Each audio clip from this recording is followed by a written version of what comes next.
Order, please. This regular meeting of the Joshua Basin Water District Board of Directors for August 6th is now in session at 5 o'clock. Please join me in the Pledge of Allegiance, the flag.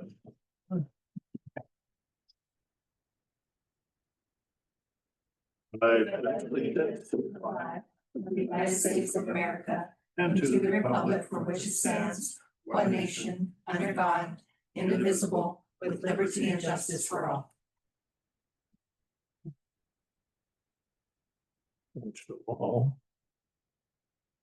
Determination of a quorum. General Manager Johnson, a roll call, please. President Flowen, Present. Vice President Doolittle, Hi, here. Director Fick, Here. Director Charlesburg, Here. Director Short. Here.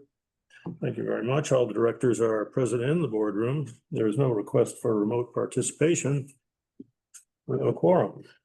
Approval of the agenda.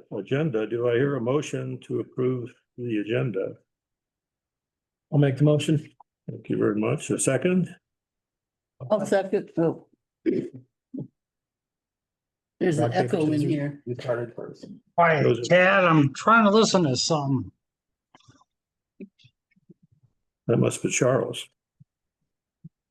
Well, Yeah. I know that. those in favor of approving the agenda signify by saying aye or something. Aye. Hell yeah. Aye. Aye. Motion approved. Public comment. This designated time is for members of the public to provide comments on any district-related matter, whether appearing on the agenda or not. Under provisions of the Brown Act, the board is prohibited from taking actions on items not listed on the, the agenda. At the discretion of the board president, when he's not choking, comments on a particular agendized item may be deferred until that item is heard. Is there a public comment? Hearing none.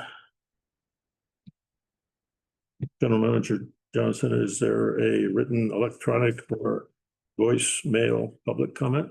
None to my knowledge. Thank you very much. Public comment time is now closed. We're up to item 5, the consent calendar. Consent calendar items are expected to be routine and non-controversial, to be acted upon by the board at one time without discussion. Now, if a board member would like an item handled separately, it will be removed from the consent agenda for separate action. We have one item. It's the draft minutes. Draft minutes of board meeting July 16, 2025. Does anybody want to remove this item from the consent calendar? Hearing none. Is there a motion to approve the consent calendar, please? So moved. Second? I'll second. Thank you very much. Motion carried. Item number 6 is vacant. Item 7 is discussion and action calendar. First will be Kathleen Radnich, public outreach consultant. Please. This is for information only, but no action will be taken. Feel like I'm on top of them. Okay, well, thank you for this opportunity to share an extremely busy past 6 months, because that's what this report is. As you know, public outreach by definition is the process of connecting with an audience to inform them about issues, problems, or opportunities within the community. These campaigns are often used to raise awareness, in this case about water, to engage an audience requesting feedback, to start an open conversation within the community. That being said, with the challenges our district has been facing, I took a random straw poll last February, starting right after my last report. And this straw poll was really simple. Just 3 questions, not scientific. The 3 questions were: which is more important to you, water quality or water costs? Which do you prefer more to drink, bottled water or tap water? And then we threw in A third question, do you know water itself is free? The results were broken into 3 categories: visitors, Morongo Basin locals, and Joshua Basin Water District customers. The visitors, not surprising, placed tap water quality over tap water costs. The visitors valued bottled water over tap water as their choice for drinking water. They would never touch tap water, never. And visitors, none of them connected the cost of their tap water directly to the cost of service and delivery. Wasn't even there. Morongo Basin residents, most placed tap water quality over tap water costs.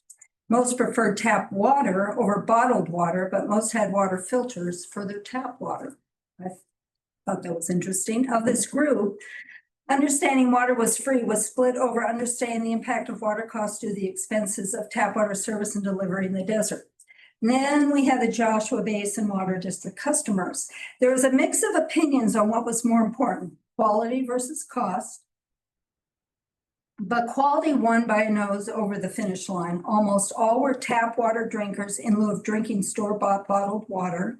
Although some, excuse me, some admitted to using water filters. The majority of our customers understood that the bulk of their water bill was due to the cost of service and delivery of their water. I thought that was a plus. Oh, good, yeah.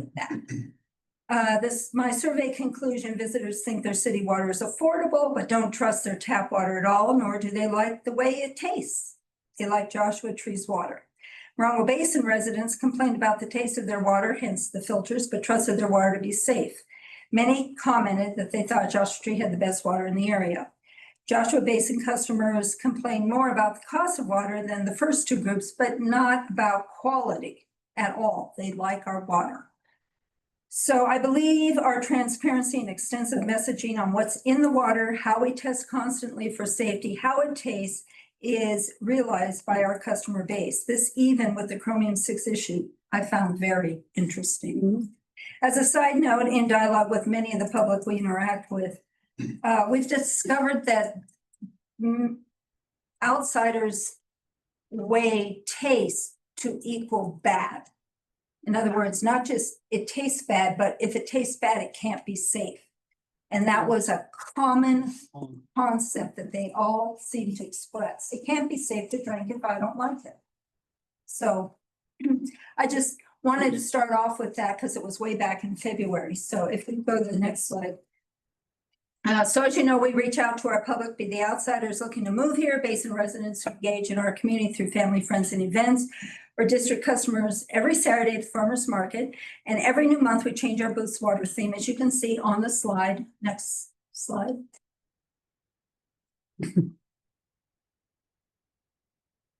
Yeah, so that gives you a rundown of the last 6 months of our themes at the market booth. This involves creating visual displays, handouts, and what have you. I want to thank President Flown for his dedicated presence and interactions with the public through all kinds of weather. Time is a gift, and our community rarely gets to see their leaders in such a welcoming environment. And I want to thank you because I know how hard it is sometimes. You don't get hazard pay. Anyway, next. The past 6 months of classes that we issued or provided, we co-sponsor classes to allow for a wide audience. Most of these classes are underwritten and produced by Mojave Water Agency and the Mojave Desert Resource Conservation District at their expense and to our benefit. The Wildcrafting course is co-produced with our district and the Joshua Tree National Park, and all classes were well attended and well received. So it gives us a little feather in our cap. We can claim that we're doing these courses. Grants, the public outreach provided the grant write-ups for Joshua Basin to review and submit. The 24-25 grants have pretty much wrapped up with a few deliverables left for the multi-agency conservation messaging campaign. This involved designing messages quarterly for radio, for print, and websites in collaboration with High Desert Water District, Bighorn Desert View Water Agency, Mojave Water Agency, and Train on Palms Water District, they do not do the work, they simply get the credit. We do the work. The stormwater grant will be completed soon, correct? Yeah, it's on the to-do list. And the 25-26 grant we spoke of at the last meeting, those were the district tours. We'll be realizing that in early 2026 as reported. Next. Really next. Monthly newsletters. While our monthly newsletters are filled with a host of information, we do have a monthly theme that relates to seasonal and timely water concerns. As you can see on this slide, by month, those are the ones we focused on. Next slide. Okay, meetings in general. I've attended all board meetings, either in person or via Zoom, or I catch them on YouTube in the past 6 months. I attend the CAC meetings.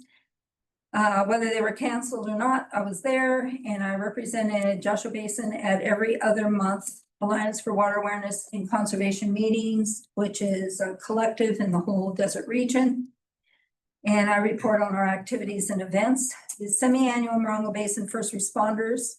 That meeting is held twice a year, every February and August. I attend this meeting for Joshua Basin as well. And not on the slide are a lot of the little general and mini meetings I have with the docents and volunteers prior to all our special events. Next. Presentations, public outreach. We met with Cover Mountain Mesa Association's Disaster Committee one evening. It was exceptional. It was anchored with President Flown and CAC Chairman David Correa. Thank you very much, because they were very interactive with the people there. It was a large committee. And we had a display and lots of Q&A. And this led to them wanting another presentation to the General Assembly in May. And of course, it was on a Saturday. So I held down the fort at the market, and President Flown and Director Short, you went to that, correct? I Did think you? so. You did. Yeah. 6 months. You did. Okay, so that was, again, water for emergencies. Now, we are hitting this topic so hard, so much, because as you know, should something happen in a very bad way, we're too busy fixing it, and we can't be helping our public figure out what they're going to do for water at that point. So we are really pushing water for emergencies, and we do it naturally twice, if not 3 times a year. And then these are all extra, like the Josh Tree Rotary. We met them early in the morning. I think get up that early, I don't know, but we gave a presentation, and I want to use the word sobering, but they don't drink. So it woke them up, the stuff we presented to them. And thank you again, President Flown. He was there. A lot of questions. They took all our handouts. It was a very effective, interactive meeting. And public outreach, as you recall, also shared with you the new MOU we're working on with the Joshua Tree National Park Association that you passed. It's all good. And that was regarding the wildcrafting program that teaches water conservation, native plant garden, and plant invasive plant mitigation. Yes. All right, special events. So in between all of that stuff, public outreach's calendar was packed with special events, as you can see from the slide. The native plant sale, that's a lot of work, a lot of meetings, a lot of coordinating. And last year it was phenomenal. I don't know what happened, why, but we just killed it. This year was not as plentiful with the plants. We had about 100 less plants, and the selection, they had like a lot of one and a little of a few different ones. And that made a difference, but I was working with new garden nursery people, and they're learning, but it was worth it. It was very rewarding, and we split the proceeds to continue the program. So each side got about $1,800, a little bit more, some change. So it keeps them buying dirt, whatever they need, and it helps us with expenses. I think some goes toward garden. I'm not sure. So We also had, every year we have this La Contina Middle School bus tour, and it's on careers. And so they want to come always through here, and we take them in the garden, but you know how much rain we get here. We really don't get much rain. And the one day in 6 months that it rained was the bus day. So the kids couldn't get off the bus and go to the garden, but they still got their hand out and talked on careers of water. And Adriana was on hold for that, and then it was like, it's raining. So I want to thank her for being my backup. And it's been successful, so I think they're going to do it continuously every year, but that was done. And then Help a Friend, Help a Neighbor is a Red Cross CERT emergency responder event. We are always there with Water for Emergencies as a team player. And again, that was on a Saturday, so I did the market, and President Sloan went, and he's getting really good on this topic. So he went and did the big event. It was at Walmart. And then Citizens Advisory Council member Hannah Campbell, who is also an elementary school teacher for 4th and 5th grade, brought the entire Palm Vista Elementary School 5th graders to our garden for a morning in the garden, and they learned all about water conservation, rotating among 6 stations, 6 topics, and it couldn't have been done without my awesome docents and volunteers that came in and did a tremendous job. And everyone left and had a great time, and they want to come back. So the Morongo Basin Conservation Landscape Tours, they went well. They were lean this year. I know there was a lot of stuff going on, I think, that weekend, but we realized about half of what foot traffic was the year before, but that was still significant. And we had, of those people, many were new to our area, and they were very anxious to reimagine their landscape. And we gave them really in-depth tours with docent volunteers. It was good. So I want to thank the Conservation Association representatives who are sitting here for the opportunity to do that. Water Education Festival, the pictures, oh gee, okay, let's move the next. Yeah. Oh wait. Oops. You before. There were some pictures of there. Yeah. You can see this is our assigned task at the Water Education Festival, which is a multi-agency endeavor once a year with the 8th graders at La Contina Middle School. We have topics that we have to teach on, 10 rotations, 15 to 20 minute presentations. It's really supposed to be 20 minutes, but our timekeeper loses track, and sometimes it's only 15 minutes. So I had the help of staff. Thank you, Danny and Adriana. They split the shift. It's a big endeavor, and we teach. Ours is how, water for good health, hydration for good health, but we have to first teach about how do the animals do it naturally. So we start with that, we pass around bugs and tortoises and all sorts, and we get the point across. So that is a big deal. That is also done on a grant with Mojave Water Agency, but we are not the grant manager. That is, I think, High Desert. So High Desert, Mojave Water Agency, Bighorn Desert View, and our agency pull this off every year. What's the urine thing? Oh, well, that's how at their age, they don't need mom or dad to tell them they're dehydrated or not drinking enough water. They can go to the bathroom and see for themselves. Oh, they're big enough now. They think they are anyway, so we give them the assignment. Next one. So there's some other things that just kind of happen through the months that have to be done, and those are just a few. They add up though, they take time, and I'm sure there's many more, but that's just the light housekeeping side of life in public affairs. Next. And so what's on the radar, what's coming up?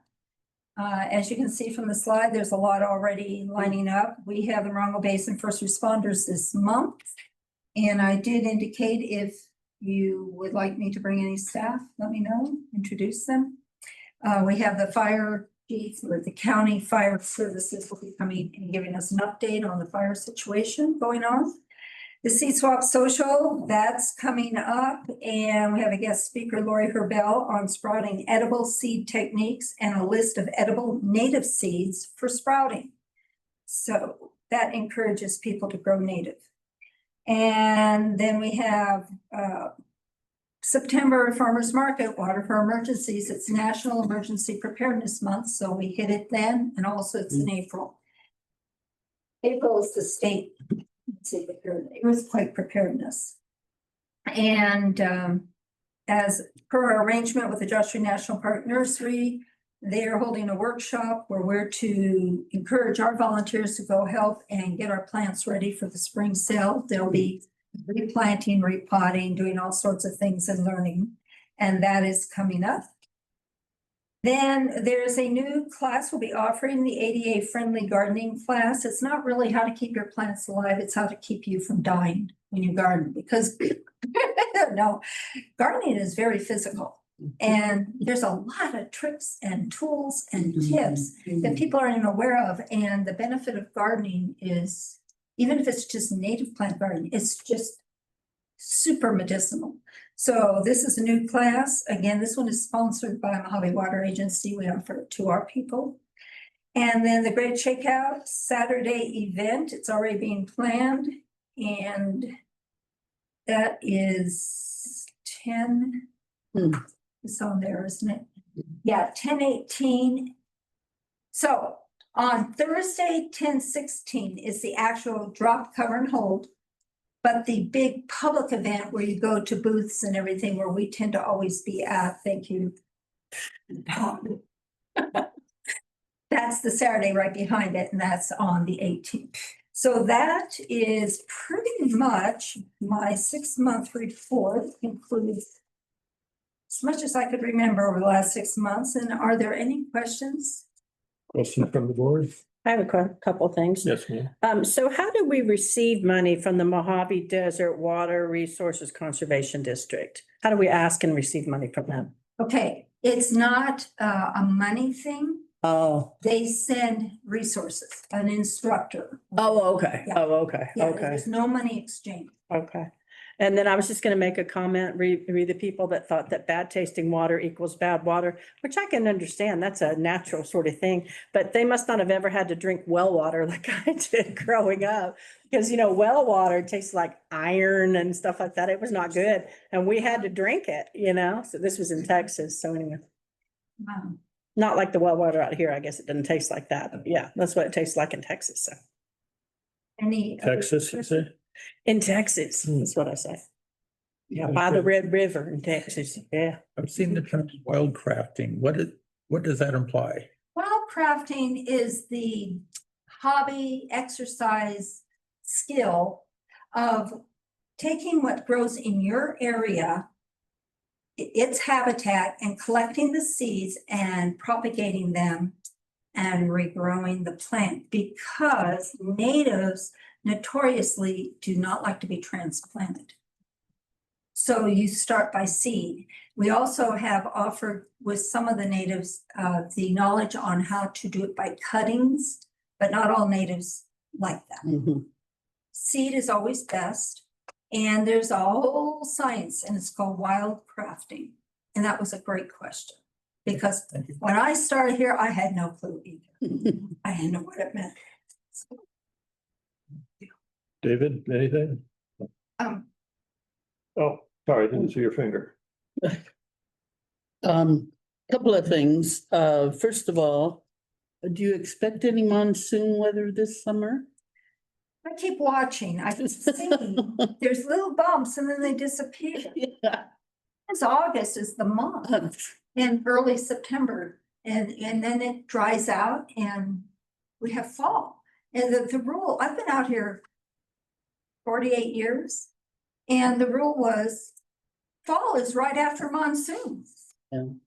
And monsoon is right after July heat. That's the way it was always, We didn't have any heat this year, so. it was a Myra. The other thing is, when I first moved here in 2017 in June, I think I heard something about water storage for emergencies. So I filled all these containers. And I think most of them are still filled with water from 2017. I think you've given us some advice in the past, Sure. what to do, Yeah, if. how to do it. Well, ideally, if you don't see something alive moving inside those water jugs, Uh-huh. then they probably just need to be disinfected. And honestly, having to rotate water is really laborious. Well, it wastes it too, except I Well, you water dump it on my plants. garden, yeah. So ideally, what you should do is get a fresh bottle of unscented, full-strength chlorine bleach. Don't open it. There's a seal always under the cap. Don't break that seal. Only rotate that every 6 months, but you can disinfect all your water bottles now with your chlorine bleach, and you can do that periodically. Never count on the chlorine bleach to be as effective if you've opened it up, because once the oxygen goes in, it starts to diminish its strength. Yeah. And so that is the best way I would think. And you might mark how often you do it, but if you keep them in a cool, dark place, cool is the opposite word. Yes. And Big not fudge. store them on concrete. Oh. Ever, plastic, now jars, yeah, you can, but then think if there was an earthquake, jars are gonna break. Yeah. But if you're storing plastic water bottles, do not put them on concrete. There is chemical leaching that comes into Right. contact with the plastic. And next thing you know, you reach down to pick up the water bottle and the bottom comes out. So just put down cardboard or Kind cardboard, of boxes, yeah. wood or something Yeah. that's not directly on concrete. Okay, good advice. I hope everybody was listening to that advice We were. out there. You good? Thank you. Also, you can, when you take the lid off of a water that you've stored, and if you look on the other side of the lid, and if you Oh. see anything black Right. there, Or green, kind of Yeah. critter in the water. yeah. And sometimes, I think it's like 8 drops of good chlorine bleach per gallon, but sometimes you have to do it twice. And not all water you're gonna drink. Sometimes you're just gonna need it for Yeah. other things, Yeah. so. Got I would animals. I would try to use the chlorine bleach rotation. Rotate your fresh bottle of Right. chlorine bleach about every 6 months, Yeah, I like that. Thank you. because they're plastic usually, so. Thank you, Kathleen. Yeah, thank you for everything that you do for the district, Kathleen. Totally. Yeah, we do appreciate it. Yes, members of the board, this is Charles Bagg. I'm sorry, I didn't have this paper in front of me in the public comments. I just have one question. It says the chromium parts are 22 parts per billion on April 28th. And the maximum is 10 million parts per 10 parts per million. How can that not be considered an emergency until October 1st, 2027? Director of Administration, David Shook, would you like to respond? I believe the average is 22 parts per billion district-wide. And the new state regulation is 10 parts per billion. The current federal standard is 100 parts per billion. So we're just slightly above, and we're working on a plan to get it where it needs to be. Okay, thank you very much, because I had cancer surgery in 2019 and I don't feel like going through that again. Thank you very much. You're welcome. Point taken. Next item, June 2025 check register. Director of Finance, Ann Roman, please. Thank you. Good evening. June 2025, we have a couple of interesting items in this check register. So let's just get right into it. Right off the bat on page 10, at the very top, you can notice this thing on there is a voided check. And that's just an extra stub that was required to continue the descriptions for a Napa check that had a lot of invoices included. Very common for that to happen with the longer check stubs. We had also account temps here. We're winding down on that. That is the temporary labor should be coming up on the final invoices, I think, in the next check register. We had Amazon Capital Services Wellness Supplies purchased using funds from a wellness grant.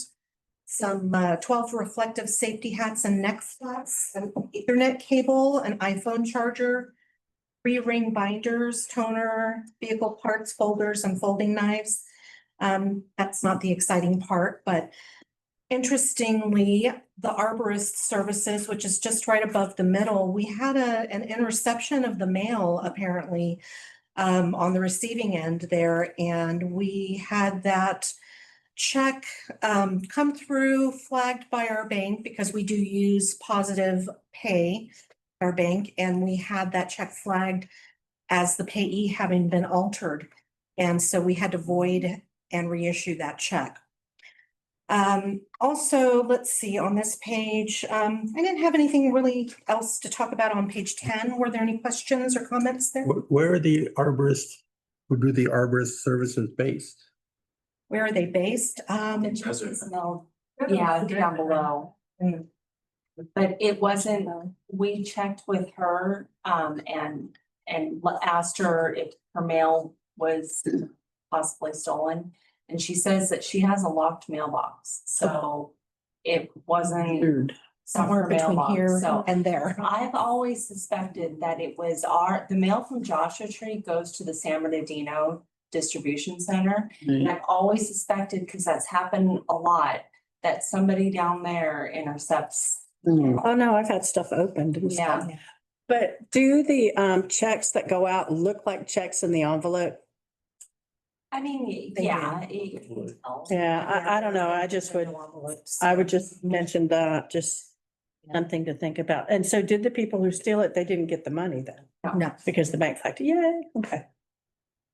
Yeah, so The what thieves didn't win. what that entails is for each check run, we submit a file to the bank showing all of the information, the pertinent information about the checks, and then they verify that against the checks as they come through. So if it's not on our list in the way that we have indicated, it should be with that payee, with that amount, with that, check number, then they flag that and we get a notification about that. That's what positive pay is. Payee And- positive pay. And so we pay extra for that service. We do pay a little extra for it. It's pretty reasonable though. Oh, no.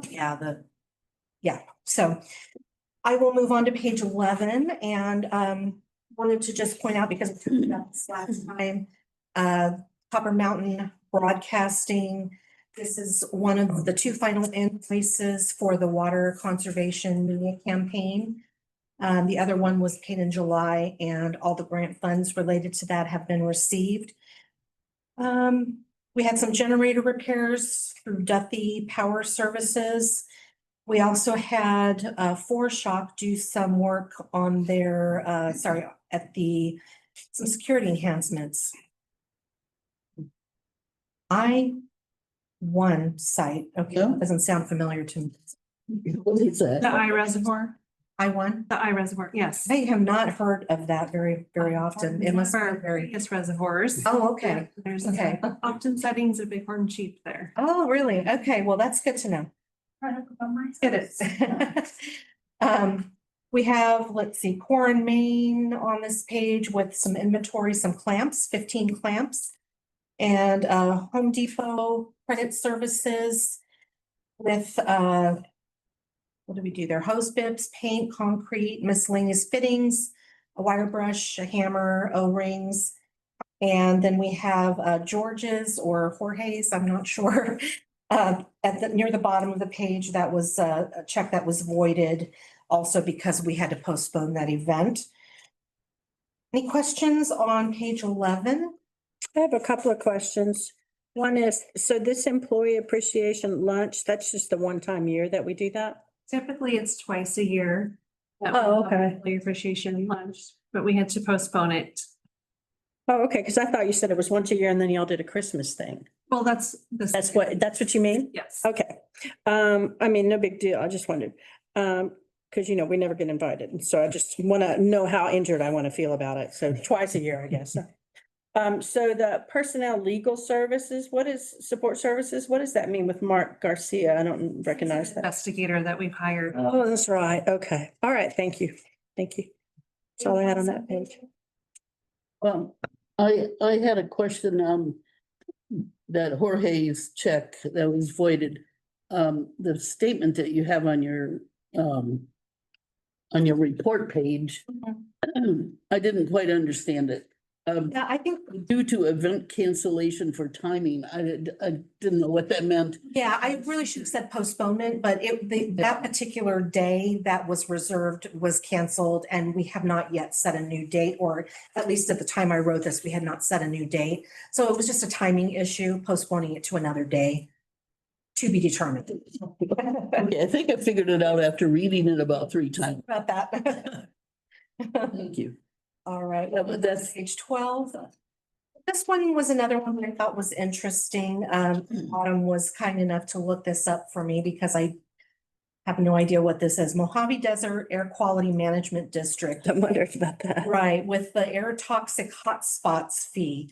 So this is a regulatory fee assessed on facilities that may emit toxic air contaminants under California's AB 2588 program. Supports cost to review and track emissions, evaluate potential health risks to nearby communities, conduct public notifications, et cetera, et cetera. So it's a small fee, but the name is what I found to be interesting there. So other items on page 12, we have. So I just had one question about that. Sorry. So is that just a general fee overall? That's not for any particular hotspot that we have. That's just an overall fee. It's just an overall fee. That's not very much. Yeah. I think that's for one thing, though. There are other items that they do charges for, That AQMD charges. Oh, okay. Yeah, that's just one particular fee. for that particular item, hotspots. I think Oh, Is this the people that would see if we got a loose cap on our fuel tank or something like that?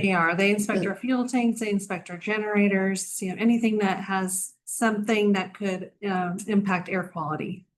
yeah, that's what I was Big thinking. guys. Was one of our big trucks or something, one of our big pieces of equipment that might have exhaust or, That's CARB, the California Air Resources Control Board. Oh, Yeah. Okay. A lot of- it is interesting. So. the big Yeah, ones, yeah.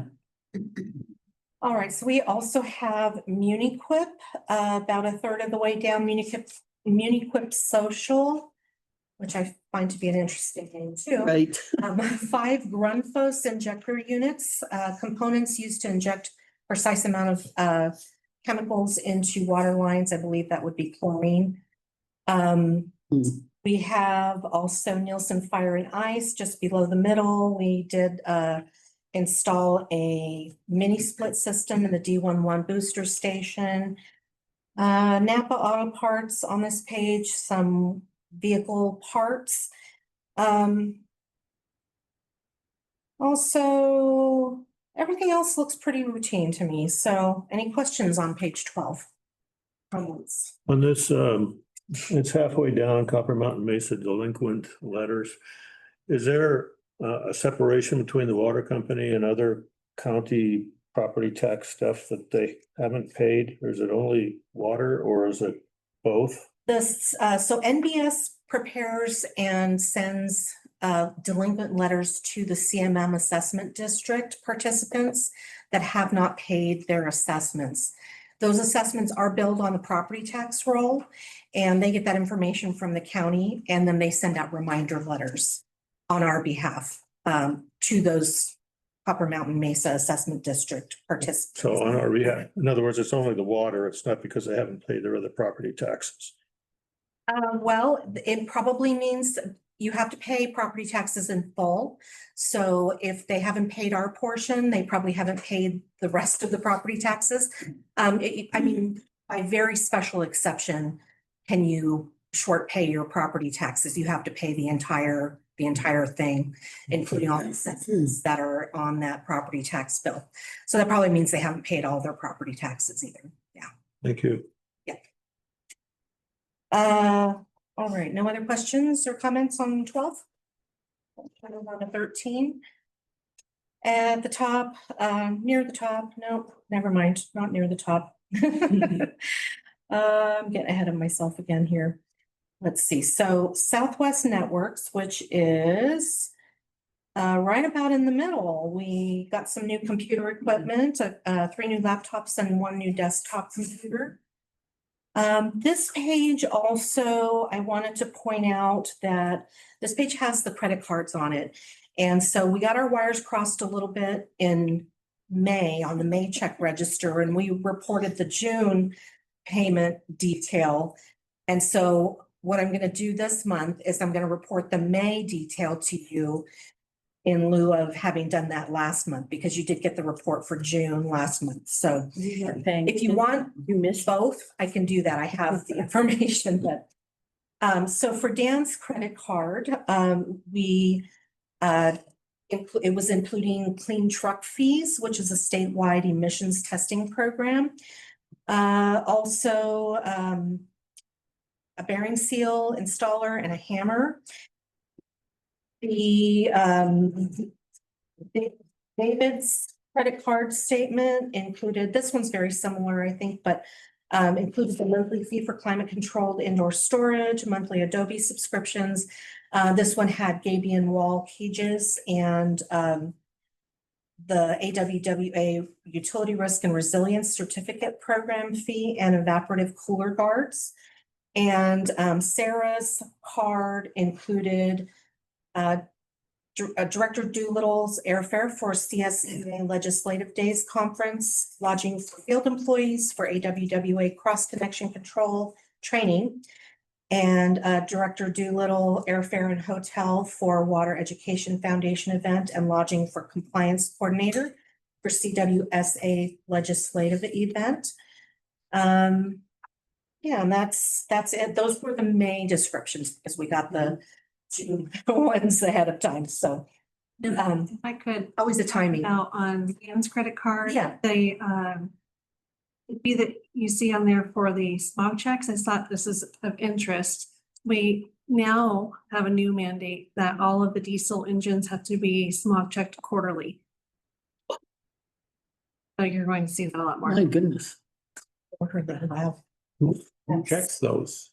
Well, we can do it in-house, but for the time being, there's a training that has to be done and a couple of other items that need to be checked before we can start doing it in-house. They'll be driven to a smog check facility.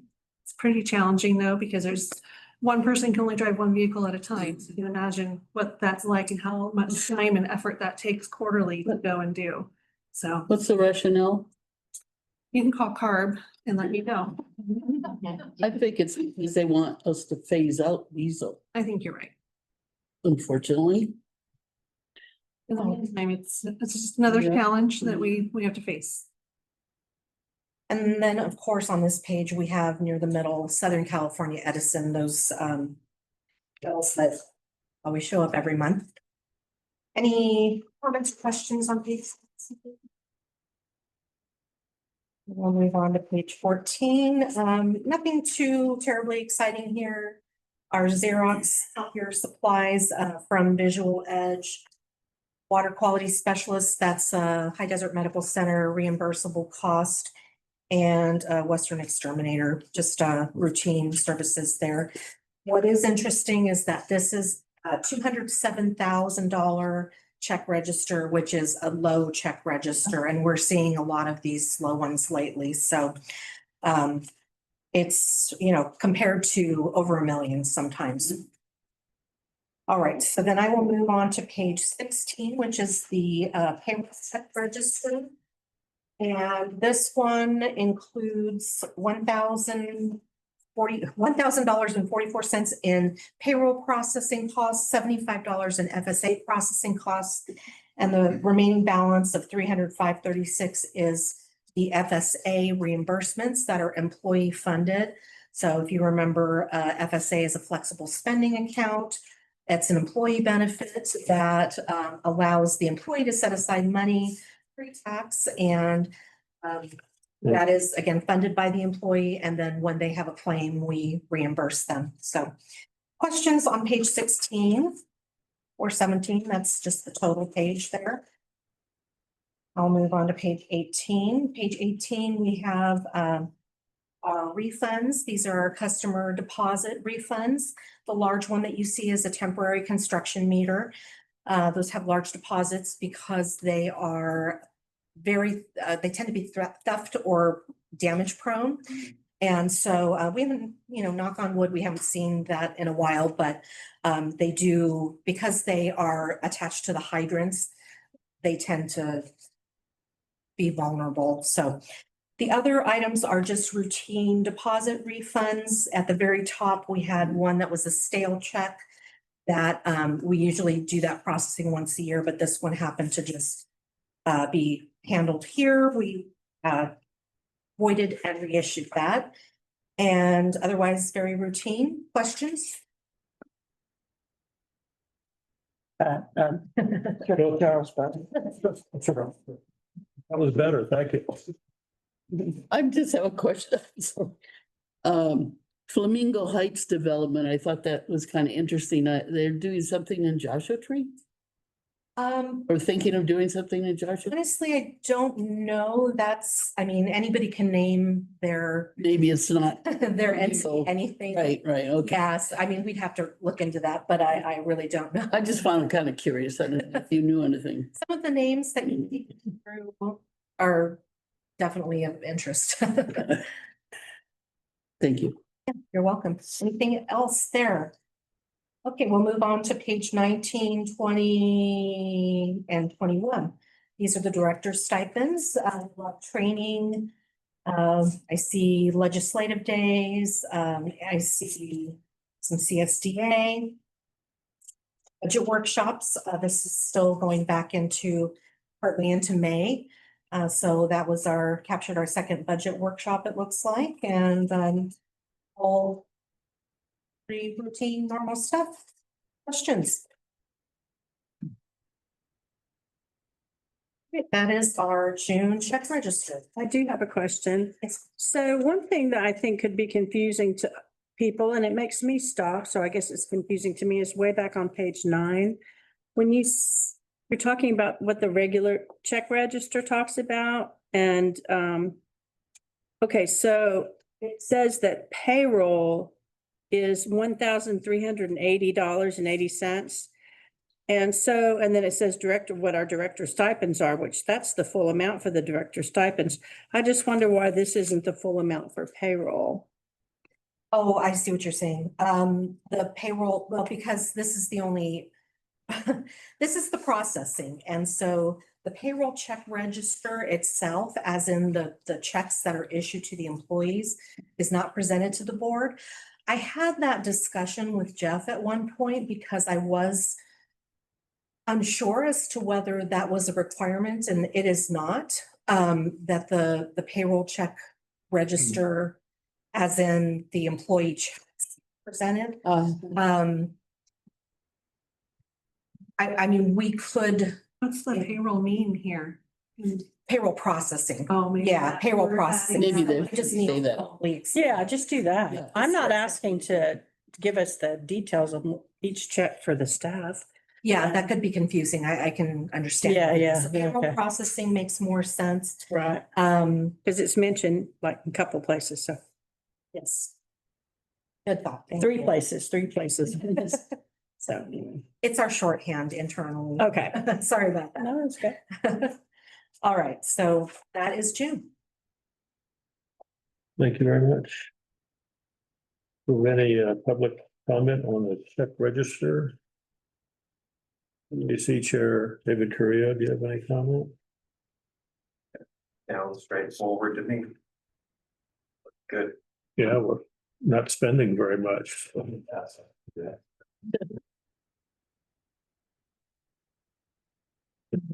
Is there a motion from the board to approve the June 2025 check register? I'll make them up.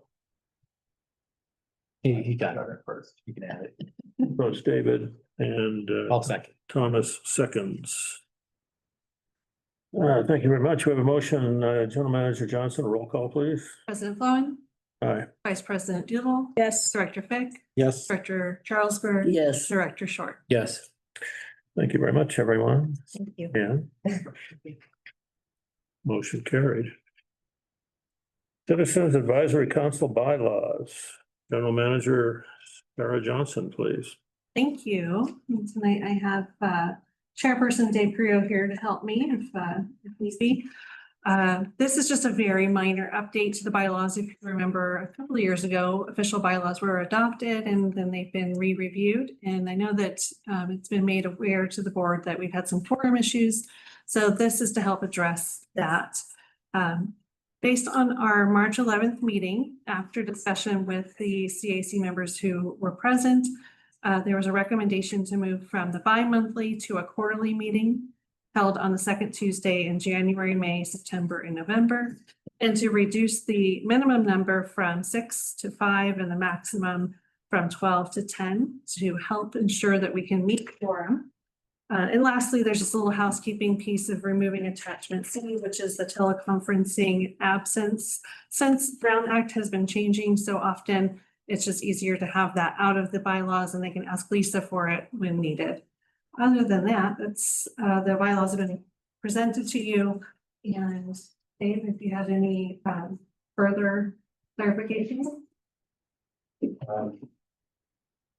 Yeah, we thought about it. We went through these things and it seems just a lot easier, a lot straightforward, and the meeting times a lot better for what's going on, which we've got about right now. But if we have to have an emergency meeting, we can always throw that in there also. That wraps it up. So happy to take any questions. Questions from the board. Vice President Doolittle, please. I mean, this all looks fine to me. You know, it's certainly all about making this, easier for people and, to participate.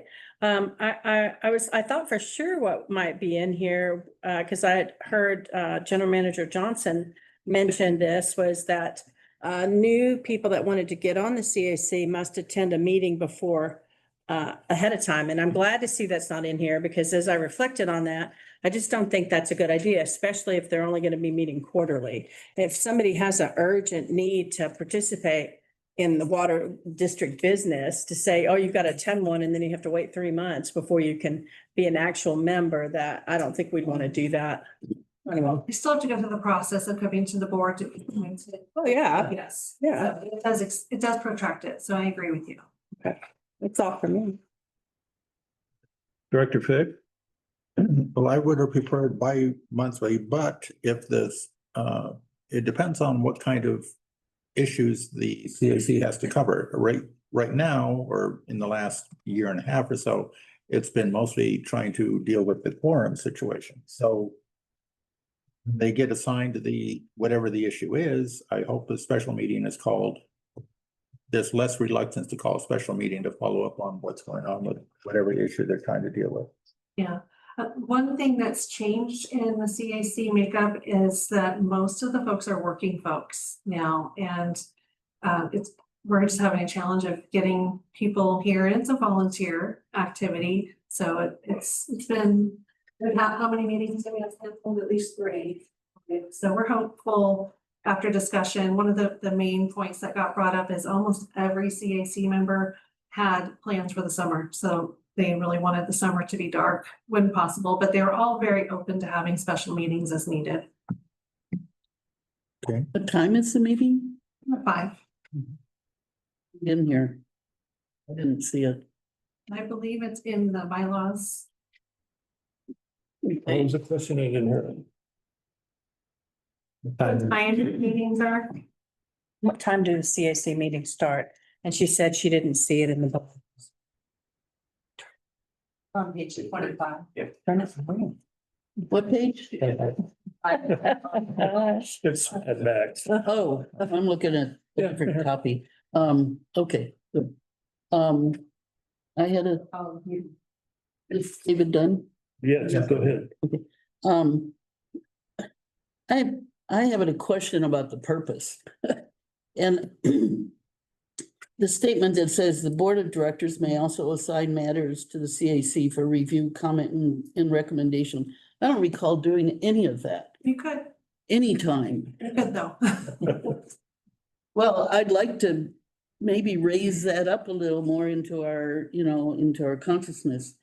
And then also, the CAC makes recommendations to the BOD following a majority vote of the CAC. We haven't gotten, I don't think we've got any recommendations either other than to look at the bylaws. And I think it said, later in the bylaws that, there was some clarification of that. Now I'm spacing on what it was. I just wondered how. Because I think the CAC is very important, and when I was on the CAC, it seemed like we covered more important issues that were really issues. And they were really came to us before they came to the board, and then we were able to share our responses to those things to the board. And I just don't see that happening. I don't know. I saw another agency recently that canceled their community representation council.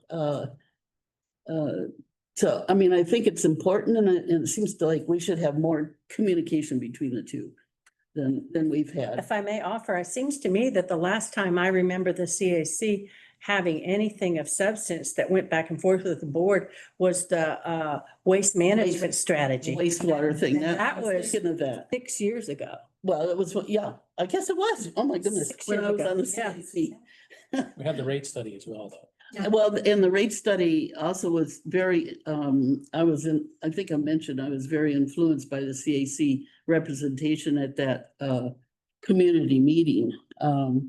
So I really do feel like it has an important function, but I don't see it really functioning that way in the last year and a half or whatever. It might be because of cancellations and rotation and not enough people on it and stuff. So I do agree with lowering the threshold, hopefully that will help. The quorum, you mean? The quorum and the timings of the meetings. But I did find a little something in here under absenteeism. If a CAC member accumulates 3 absences within a calendar year, they'll be considered automatically resigned. I think 3 is too many. I mean, that means they're missing a year. And why are they on the CAC at all? I think it should be 2 at the most, or at the least, or whatever. So I would like to see a change in that. That's a good point, because that number was derived from having 6 meetings a Yes. year versus, Yes. 4. So it's a good point. And just one thing I just wanted to say, if I may, is that, we haven't gotten any report lately. We used to get reports a Right. lot. I mean, there used to, the papers like from Dudek and things like that, like the waste management, the waste treatment strategy. We haven't been getting those to where those could go to the CAC to be reviewed. So I mean, just in defense of the CAC. Yeah, there's also the part 2 where it's written in there that following a CAC meeting, the chair of the CAC is supposed to give a report to the Yeah, board yeah. about what was said Yeah. over there. We haven't been doing that. I haven't been doing that, you might say. Dave's been here representing the CAC, and he's provided some updates, but it's been very light because there's not been meetings Right. because of the Right. cancellations. Yeah, I'm hoping this helps. That's kind of what I'm saying is that, I'd like to see it re-energized. Yeah, if there's something out there that comes up and there's no meeting scheduled, I will talk with our general manager. And if it's something that doesn't really need board approval, but just needs a little tweak here or there, they can do that, or whether it's running water or bright lights or timing. Yeah, it's simply taken care of without having to wait for a meeting to discuss the whole thing, because it just makes, some things are just simpler than others. But like rate studies and other big things like that take a lot more time and a lot more reading, a lot more understanding, and maybe even a special meeting so we can meet with, who's ever taking care of the big project, so we can actually all understand it. And then go forward from there and then give you our thoughts. Dave has been an excellent chair and really has kept the CAC membership together. And he'll call me or text me anytime when he sees something out in the public that's an issue and make me aware of it. So I do appreciate the CAC. And hopefully, as Good. you had just discussed, once we have some more reports happening or more issues of concern, the CAC would be more involved. And just one other thing too, under minute taking, it says the original minutes shall be kept in district archives. Is that online? Are these minutes online available? They are. Okay, where's the archives? Under the CAC page, Okay, just the same way as the board minutes. oh, are okay, kept. okay, Yes. okay. Well, it says archives and it seemed like it shouldn't be in the archives. That's after they've been on the online, right? After the I minutes. think the words Yeah, the being minutes have used to- anonymously, it's just that Oh, we keep okay. record of them. One thing that we changed the last time with these bylaws is the CAC members themselves used to be the ones that took the minutes. And Right, it was a challenge because typically it was Hannah. And she was been the whole time writing notes and not be able to participate because she was writing notes. So we've taken that on as a way to help, the members have an actual meeting and be able to participate. And I just have a question. Do we ever invite the CAC, especially invite them to attend something like, it would make sense to me that they would be invited to the presentation that we're going to have on chromium from Jacobs. yeah. So do we ever do that? Reach out to them personally and call them individually or say, Reached out to Dave and asked him to please be here tonight for this. So yes, we do. okay, Things like that have but happened. just David or the whole? The whole CAC is definitely welcome, but Dave's been the one that we've reached out to the most, that has the most availability. And do you reach out to individual members ever for like this Jacobs presentation? I mean, not to put a load on him, that's why I was asking. They have everything that's available, they get all of the emails that I get, I'm pretty sure. Yes. Yeah, and so they are notified, so, and like I said, a lot of them work, we all know, a lot of them are really busy. So they make it a special attempt to make it on the CAC days, and you've probably seen some of them stop in from time to time when there is something that's important to them or when they can make it, so that's also really good. We've actually had dual meetings too in ancient times where we'd have simultaneous board plus CAC meetings, but it's been a while since that's happened. Kathleen, did you have something? Just going to possibly follow up a little bit, although I raised my hand, I was on the same wavelength that Vice President Doolittle was on. The upcoming district tours next spring, late winter, whenever. I think because we have such new members, it would be very educational for them to get on the bus, make sure that they can live on one of the two buses that will be going. Definitely, that we include them. So we really have new people. Yeah, I agree. Can we make sure I add to the agenda for the next meeting? So they understand when they're invited. They're all also individually on the agenda list as well. So they see our regular board agendas. So they're informed Okay, about good. what the board's talking about as well. But I hear you loud and clear, and the importance of CAC is to the board. So we'll make sure that they're involved as much as it makes sense for their roles. Thank you. Director Short? No questions. When approving these minutes, I don't know if you want to make a motion to approve with that change of the absence, but I just want to let you know that is an option. Well, for me, what I appreciate about the CAC meetings is that our general manager is somewhat landlocked in the office here. She's an extremely busy person, and scheduling CAC meetings, which she attends, gives her a chance to talk to the public. Also, besides just hearing from Oh, board members and whenever the phone rings. That's an important thing to me. And another kudo for David is that he's also a little more than a semi-regular at the market. So he usually brings his son, one of his sons with him. Grandson? That's my son. That's your son. But you have grandkids, right? All righty. Is there a motion from the board to approve the revised citizens? So I did have one more question. These addendums or attachments, whatever they're attachments, those have simply been attached to this. There has been no amendments made to them regarding this. I apologize, I'm not clear on the The question. bylaws, did they change? the They, attachments, attachment A. oh, no, so you have two in your packet. Yeah. One is with the red shows what the changes are, and the other is a clean copy. Including the changes. So they're simply attached. They have not been amended in any way. Because The clean copy has been amended. I didn't get that. Yeah, I gotta turn I didn't see it either, because I just read what came out with the agenda, so I didn't realize we had this with the red until just It's now. just that these attachments, one would be a code of ethics. That's a code of ethics for everybody. Yes. Yeah, and the policy on discrimination, harassment, and retaliation, those are policies for everybody, and we have not amended them in any way that would affect everybody. You're correct. Okay, well, I just wanted to check that. So I'll do the Make a motion. make the motion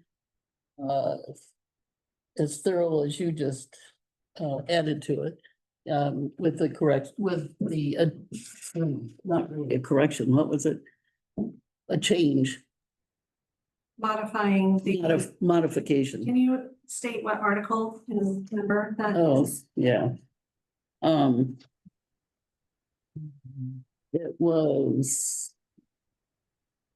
membership under Article 4, capital C, little c, absenteeism.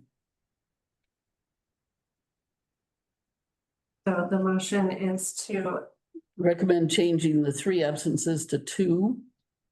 and accepting the amendments as proposed, the other amendments as proposed. Yes. Oh, and the original amendments, yes. Is there a second? I'll second. General Manager Johnson, a roll call, please. President Fluen, Aye. Vice President Doolittle. Aye. Director Pick, Yes. Director Jarlsberg, Yes. Director Short. Yes. Thank you very much. Motion carried. Customer support presentation, Director of Administration, David Shook. please. Well, good evening, members of the board, staff, and community, and thank you for the opportunity to share with you. Tonight, I'll be presenting a summary of some customer service activities and methods from January to June 2025. We maintained steady interaction compared to 2024, including 315 customer envelopes. These are water service applications, and my apologies for the revision that you have packet. However, this provides a more accurate representation of what's been completed during this 6-month period, averaging about 52 per month. Phone calls still remain our primary communication channel, with email playing a key role in issue resolution and follow-up. These 2 methods continue to anchor our customer engagement.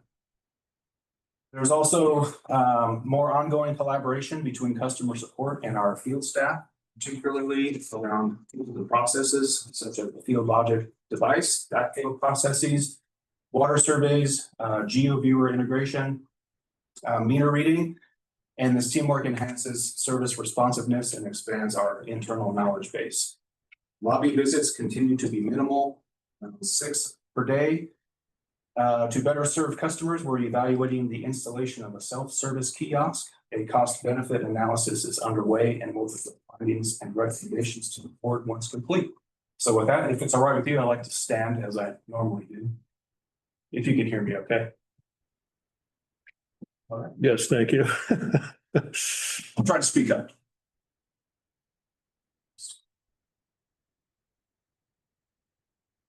All right, and again, my name is David Shook. I'm the Director of Administration here at Joshua Basin Water District, and I think I have an awesome 10-second animation. Yep, pretty close to 10 seconds, I think. All right, so this represents the envelopes that I had mentioned. And an envelope is a digital container that holds the documents, recipients, and the fields needed for a transaction requiring signatures. Once again, we do use DocuSign for our water service applications. In 2024, we processed 341 envelopes. In 2025, we processed 385. However, we completed 313 of them. As you can see, it's a little hard for me to see, but there's two different colors on these graphs here. Those are the ones that are still pending. So the ones that are actually completed, have gone through the full process, is 313. I didn't do that one, Lisa. So you also notice similar completion rates on the applications from January through June 24 and January through June 25. It's pretty comparable year over year. I did notice that the expiration rate is a little bit higher in 2025, and I'm trying to find more information on that. Typically, the way that works is that if we send an application out to a customer who has asked for it, they begin the process, and over a certain period of time, it simply expires before they are able to complete it. Or if it has to be sent to a second signer, it gets stuck in their inbox and never makes it out. So. All right, so this is an interactive session and I have a pop quiz. So do you think more applications are completed by mobile device or by desktop device? Mobile is a phone? iPad, Oh, phone. I'm gonna say desktop. You'd be correct, 74% are completed on desktop, which was pretty surprising to me. yeah. Yes, DocuSign might not be as user-friendly on a mobile phone, so I think that's the reason for that.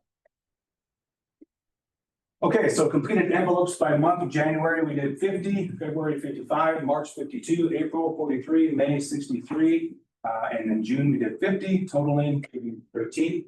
As you can see in the cookie, that's pretty sweet. A total of 313 completed envelopes, averages about 52 per month. And with that ratio that I showed on the previous slide, 232 were completed on desktop and 75 completed by mobile device. Our phones ring a lot and our staff are on the phone quite a bit. So January through June 25, customer support fielded 7,366 phone calls. That's over 1,200 phone calls averaging each month. The average, that averages about 41 calls a day. The average call time was 188 seconds. Navigating the menu is approximately 46 seconds. So if you need to listen through to press 2 for David Shook, then you have to go through that. That entire menu's length is 70 seconds. The average talk time was 141 seconds. So our total talk time for that 6-month period was over 1 million seconds, which equates to about 288 hours. Can I ask a question at this point? I like it a lot when there's a long series of prompts. That one of the prompts early in there is to push star if you want to get past this message, because you've heard it 1 million times every time you call. I know there's a way to do that, but I'm looking for it all the time with professional calls that I have to make. Is it possible to do that? I can definitely look into that. I think ours, though, as soon as you listen to it, if you want to talk to customer service, is the first option. Isn't that right? I think so. I think reporting a leak is. Reporting a leak is the first, but if you click that button, it's gonna take you to customer service, so it is a little bit of a cheap way to get in faster. Yeah. But ours is really, really short in comparison. I know. Oh, I'm sure it is, but still several, what'd you say, 70 seconds or something, that's still. Need to listen to it, but as you listen to it, you can hit your button to get to customer service. It's one of the first options on the phone tree that gets you straight there. So you're not going to listen to the whole thing. Yeah, I guess I don't call here very often, but I've called plenty of other places and they always say, listen to everything because our messages have changed or, you know. Oh, it's so tiresome. We all despise that, don't we? So we really did a cleanup job to Okay. make it as easy as possible. This phone tree, is it a hardware item that has software on it, or is it outside this facility? Oh, The phone tree? Yeah. It's Digium, which is our phone. It's inside the building. It's a decision tree. Choose this, you go that way. Choose this, you go that way. That's what makes it a It's a tree. computer? It's editable, yes. Yes, it's Yeah. software, and then we have the hardware, which is the actual phone. 46 seconds seems like a long time to navigate the menu. That seems like I mean, No, that's, that's not, well, is that navigating or is that the wait time? well, that's what it says, navigating. Yeah, that's that sounds like getting a through that. yikes. Yikes. No wonder. Director Jarlsberg, tell me the fast way to go. Yeah, so that's really, really long. Then, yeah, I don't know. Well, one of the things that I do is, if I want to call Lisa, because I don't want to bother the general manager. I've got her extension down in the comment Yeah, area. yeah. On the, I call her cell phone. but I gotta remember, say what it is now. Customers aren't gonna know that, but anyway. A good point. Good Yeah. point. Well, by comparison, I had to call Toyota the other day and it took me about 12 minutes to get. So, Brian. The bane of digital Try life. the VA. Yeah, exactly. Yeah, And then they hang up on you. Yeah. yeah. Yeah, I know that this is one of the lesser problems, I'm sure, at this district, but Okay, so I have a question. So if we get 40, this is gonna require some math. And I just tried to do it and I couldn't do it. So if we have 41 calls every day and the average talk time is 141 seconds, then how much talk time is that per day? average call time, okay. It's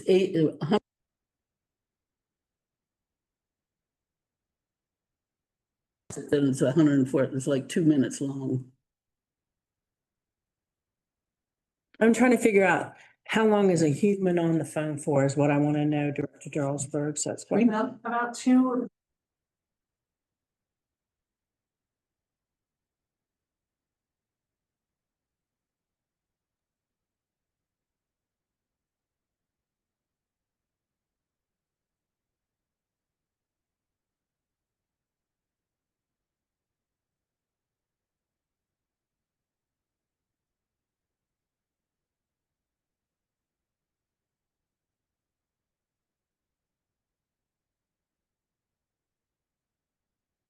Thing from contact us to someone reporting a leak to vendor application submission. We still try to respond within 1 business day. Oh, Yes. Okay, so I have questions about that. So what is the average length of time customer service spends on an email? And, and then and how many are they replying to in a day? And the reason I'm asking all of this is because what we have in the bottom of this report that you have for us of having a kiosk. So I'm trying to understand what the staff is, what's happening to a staff person on a day. So, how much time is being spent on those streamlined web forms, how much time is being spent on emails? Some emails Okay. could take days. Yeah, there's some back and forth. There's a whole thread that goes on with those. Speaking to the kiosk, I'll be talking about that a little bit, but it's not it's a payment kiosk. It's not a interactive as far as this stuff is concerned. yeah. Okay, so, but, so we'll just say 2 hours, 2.25 hours, customer service is on a phone. And then I guess that's whoever's working customer service, 1 or 2 people, that's what that equals, right? And then we could probably say they spend, because they're not just sitting there. I've been through here. They're, they seem to be like they're busy. They probably spend another 3 hours, what, on email maybe, or altogether? 1.5 hours per person? At least. Okay, at least, so they say more than that, okay. They spend, the beginning, when all the checks start coming in, they spend time inputting all the checks. So there's a lot of activity. Okay, okay. Do they accept mail Post also? office. Yeah, not just emails. It's a hub of activity. And do they place calls for customers? Do they Yes. outreach to people as well? All right, okay.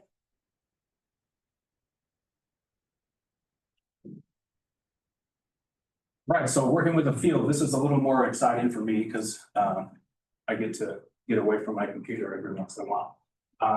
So we've mentioned the Field Logic data log device. Once again, that's a device about this size. It plugs into the radio part of the meter, and we can pull 45 days of data onto a flash drive, which then the field staff bring into us, and then we upload it into our files that we can all see. So if a customer is calling, or if we need to reach out to a customer to say that we have used this device at their meter, then we have all the data. And what I do is, it took me a while to navigate how to get it figured out, but it comes in a CSV file. So I change it to What? a CSV. CSV. That comma separated value, it's just text lines that you have to import, the fields. It's just data. So Excel. what I do is I take it from that and I make it into a simpler Excel spreadsheet, and then I can assign the data to a graph. And then the customers and our customer support team can see visually what the data is represented. And we now have 2 of those, and we try to deploy them as often as we can so that we can help our customers further understand, okay, on Wednesday, August 6th at 6:22, you had something in your home start using water for a period of time. And I have an example in a couple slides. And these are used in response to something that's happened that you hear from a customer, or do you go out and randomly? Oh, okay. The backflow processes, we're handling the administrative documentation part of that. The way that's working is we're working with our cross connection specialist to create email templates and letters that are sent out to customers that are required to have those installed and tested. Once again, we went over this a couple weeks ago when Mr. Kenny Ware was here. So we have these email templates that we can just select and put them directly into an email to a customer to provide them the information. We also send letters out to them. Water surveys, these aren't as popular. No, they're not as common as using the Field Logic data device. A lot of times, water surveys will ask the field staff to go out and try to assist a customer with finding where a leak could potentially be. Once again, we're not a leak detection company, so we can only do so much, but we'll walk the property and try to identify damp soil, or if there's water shooting up, hoses that are thrown over cactuses, broken PVC, anything like that. GeoViewer, we have been using GeoViewer with our system in-house Encode. So we can do service orders, and we'll put a service order in Encode, and it will push that out to GeoViewer so that our field staff can see it on their iPads on the app. What more should I say about? That field staff then will complete the service order or work order. And that data from their end goes back into Encode for the most part, not 100% of it, but majority of it, and whatever else that the office needs, they can log into GeoViewer and see it, pictures or.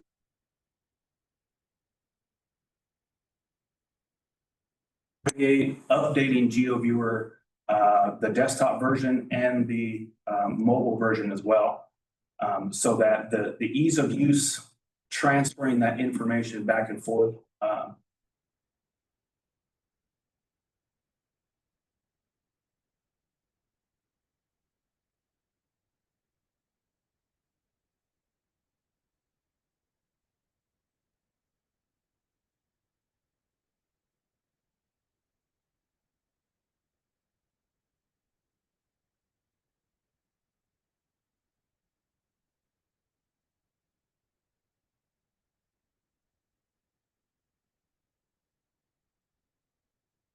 Two field staff, a 10-hour shift, one on the north side and one on the south side to complete meter reading.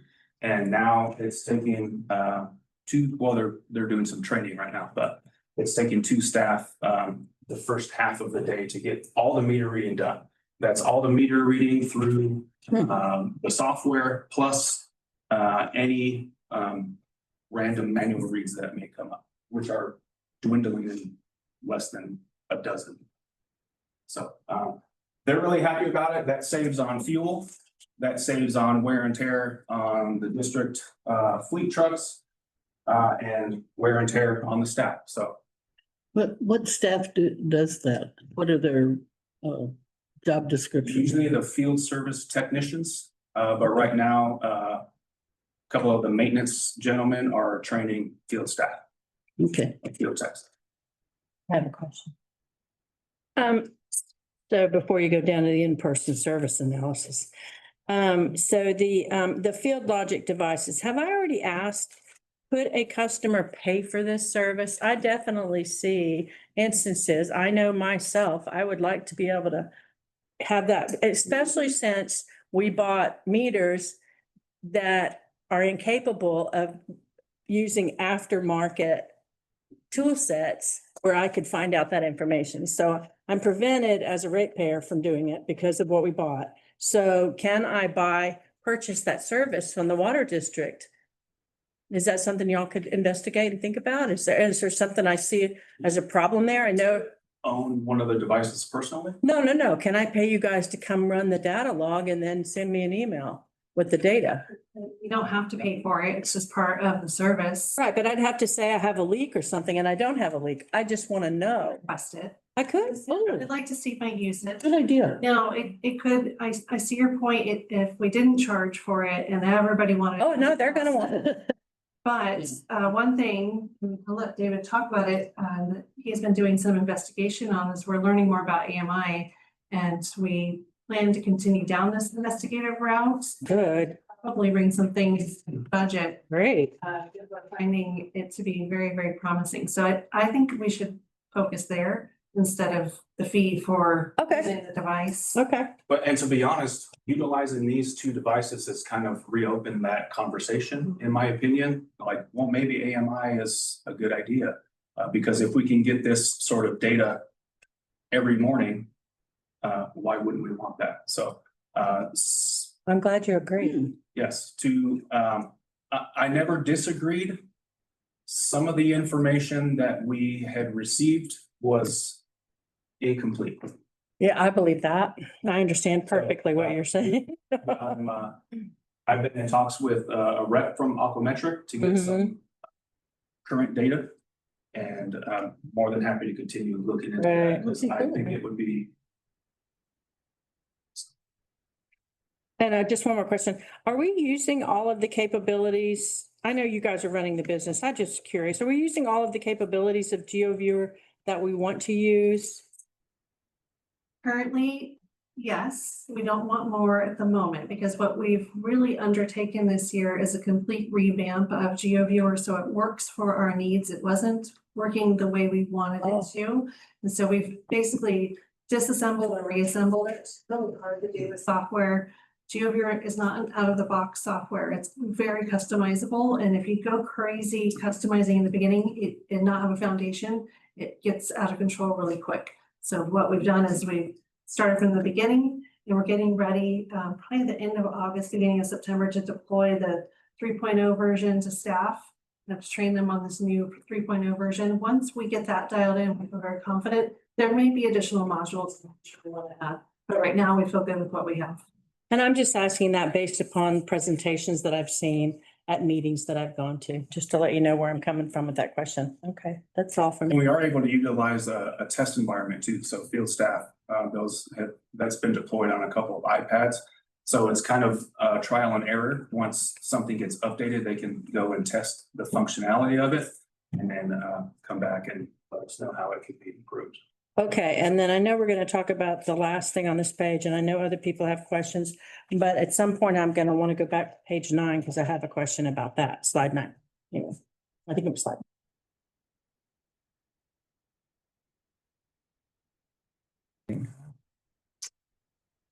That's an excellent question. Meter replacement program is complete. That's one. That's the biggest factor. So we have all of the new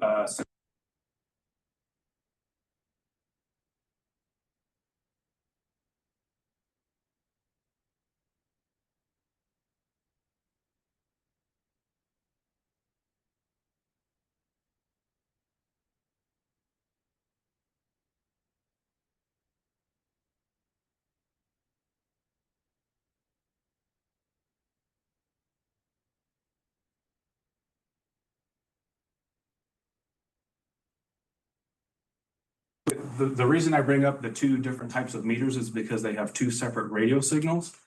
And so with what we, didn't I check these? What we had was two antenna.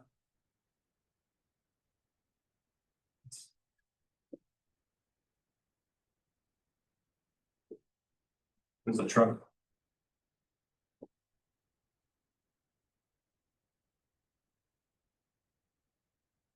We had two antenna with two separate radio signals arguing with one another. And these two combinations of arguing radio signals were arguing with one another. So when the two field staff would start their systems over at the shop and go their separate ways, north and south, it took it a while to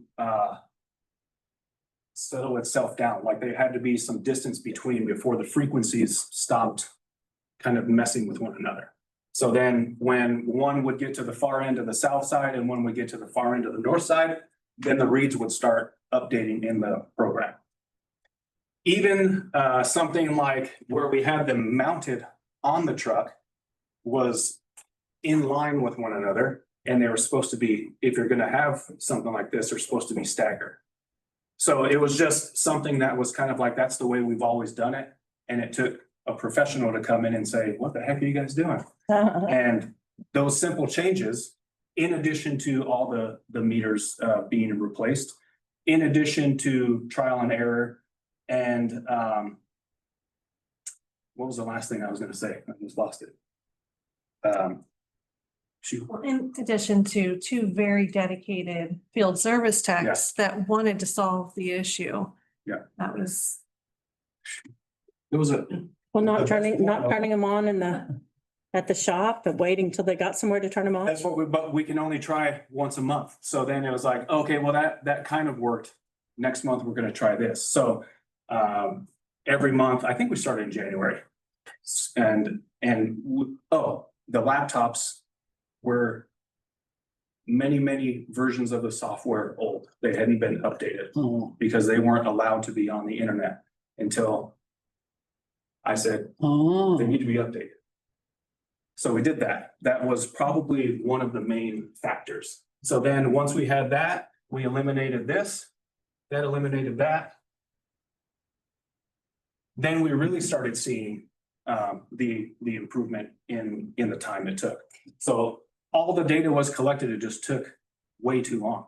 So we did everything from starting at the shop at the same time.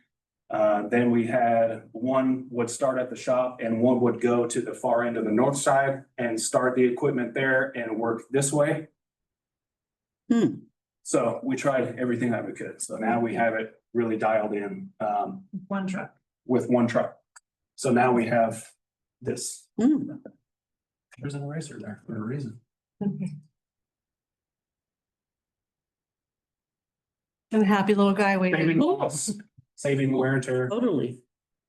So sorry about the horrible truck driving, but. Well, I thought it was awesome. I've never done that.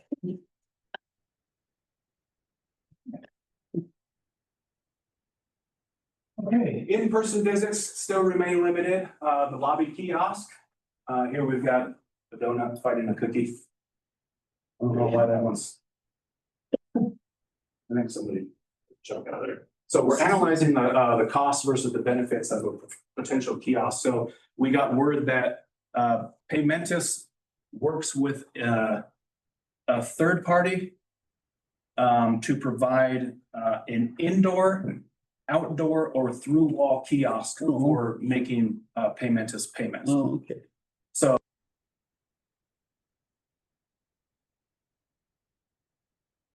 beneficial for our customers to have it and which version, because if it's only indoor, it's only available during our hours of operation. If it's outdoor, it's susceptible to Everything. everything.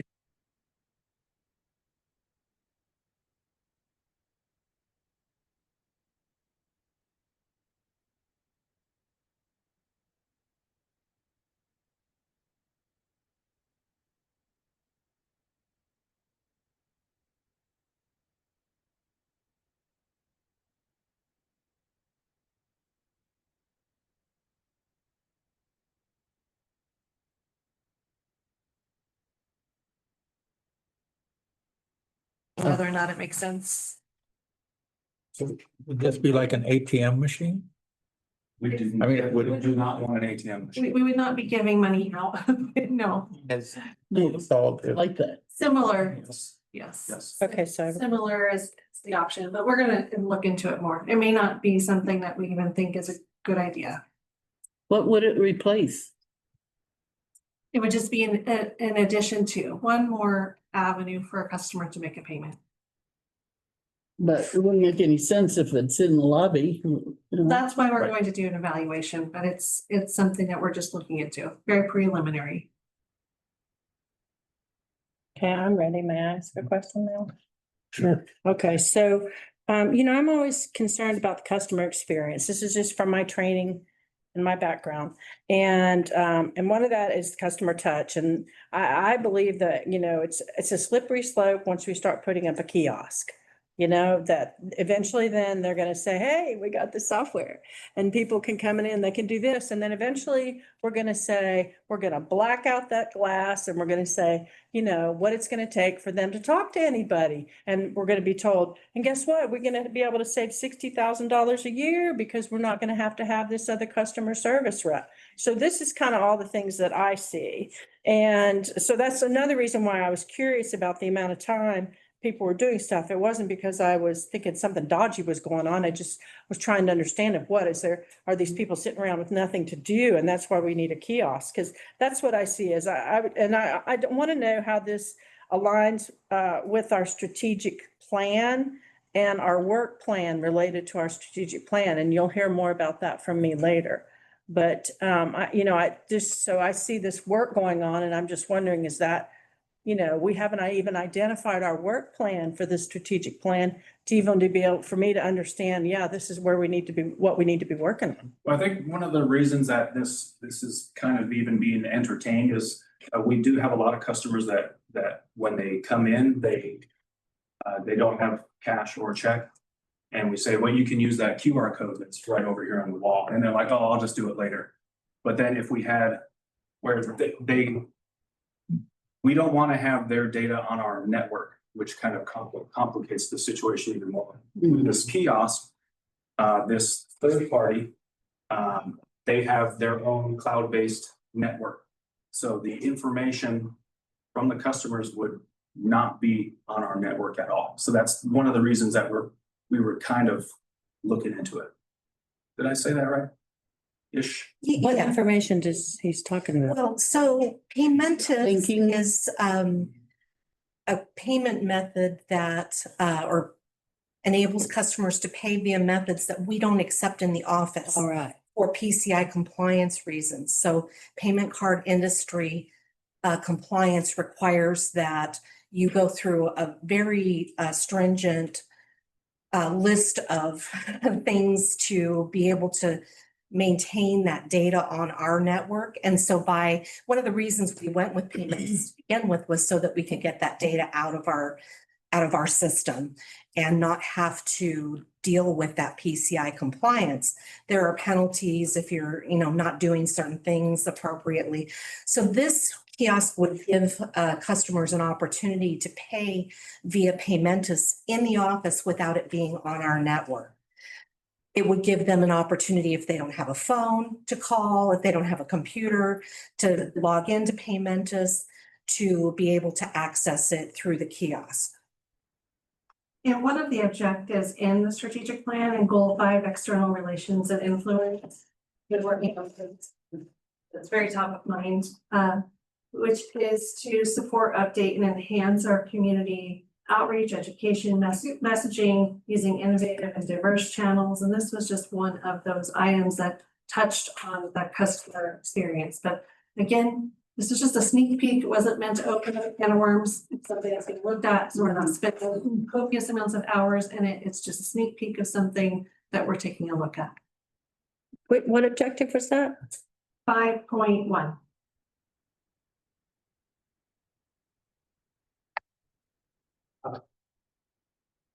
Can I say something?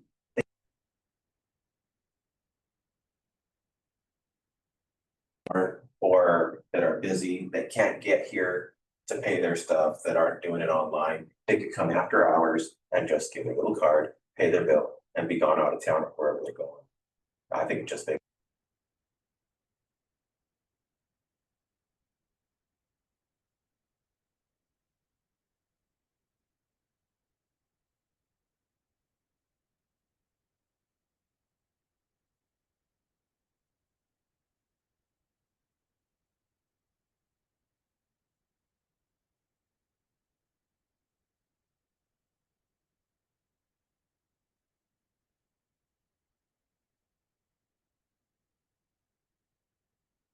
Counting out there, different ways to pay. Before you even go with the kiosk. Because a lot of times I'll say, are you late? And they'll say no, and I'll say, why don't you come back on? That's actually a great idea. I think we can do that. And we give it the QR code out there. People Yeah. most of the time have a smartphone. They could do that right then and there. And that way there's no issue. I tell them you drop their money in the box. Well, no, it's cash. And I'm thinking, I'm not gonna tell you what to do. I'm just thinking, drop it in the box or no, it's cash. I'm not gonna do that. But a lot of them do come on Friday with cash. And I'm here a lot on Fridays and with classes and stuff. So I'm just saying that's my interaction. As long as we've had our Fridays closed, people still don't get it. So maybe we could try something. I still don't get it that you guys are closed on Fridays. So, you know what I mean? I'm up here on the board. So it's easy for people to forget that, I think, or to not even. Forget it's Friday. I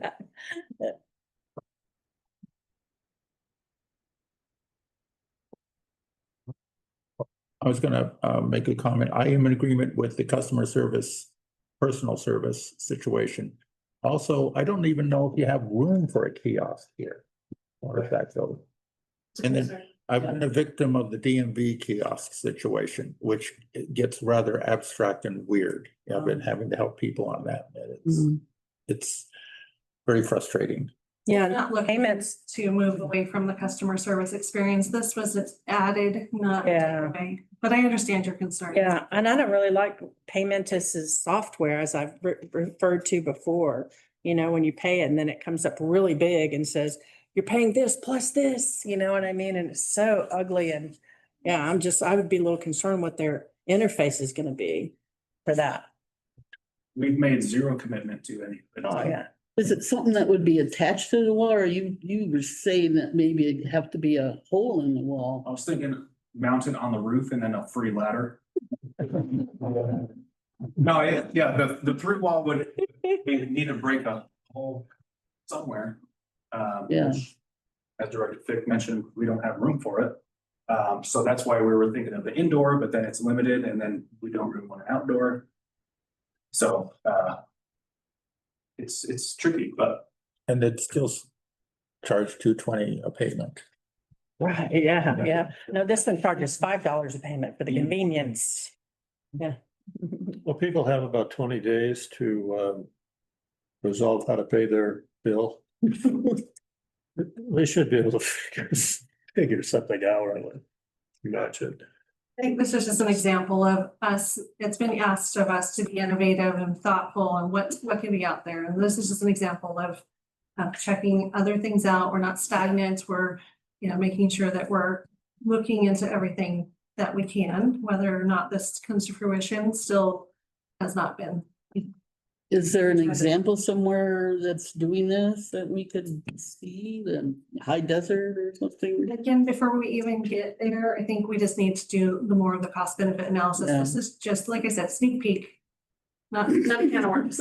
I think because it said lobby visits, remain minimal and self-service kiosk. We didn't understand that it was about payments. It sounded like it was a replacement of a person. No. Yeah. I'm just, No, we still think we need the customer interface as well. Yep. Yeah. We just want to point out that lobby visits are minimal and that's really ever since COVID. Before COVID, that door was open all day long and it's very slow. We have days where one person or no people show up. And then we have days where, around the bill payment time, we have quite a few.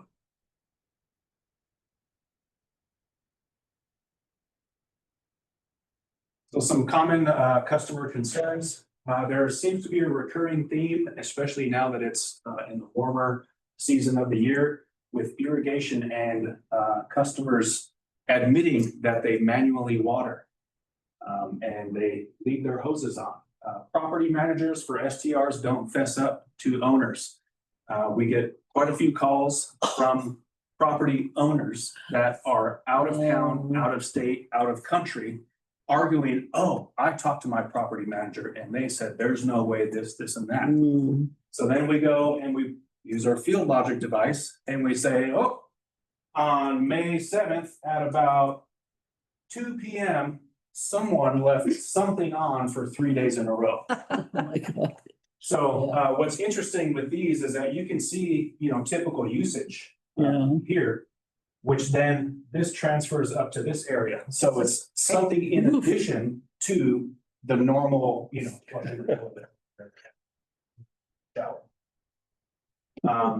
happy to announce that we have had 0 meters fail the testing. Yeah. Just a friendly reminder, we do send our meters down to McCall's Meters. They are a third-party unaffiliated testing center.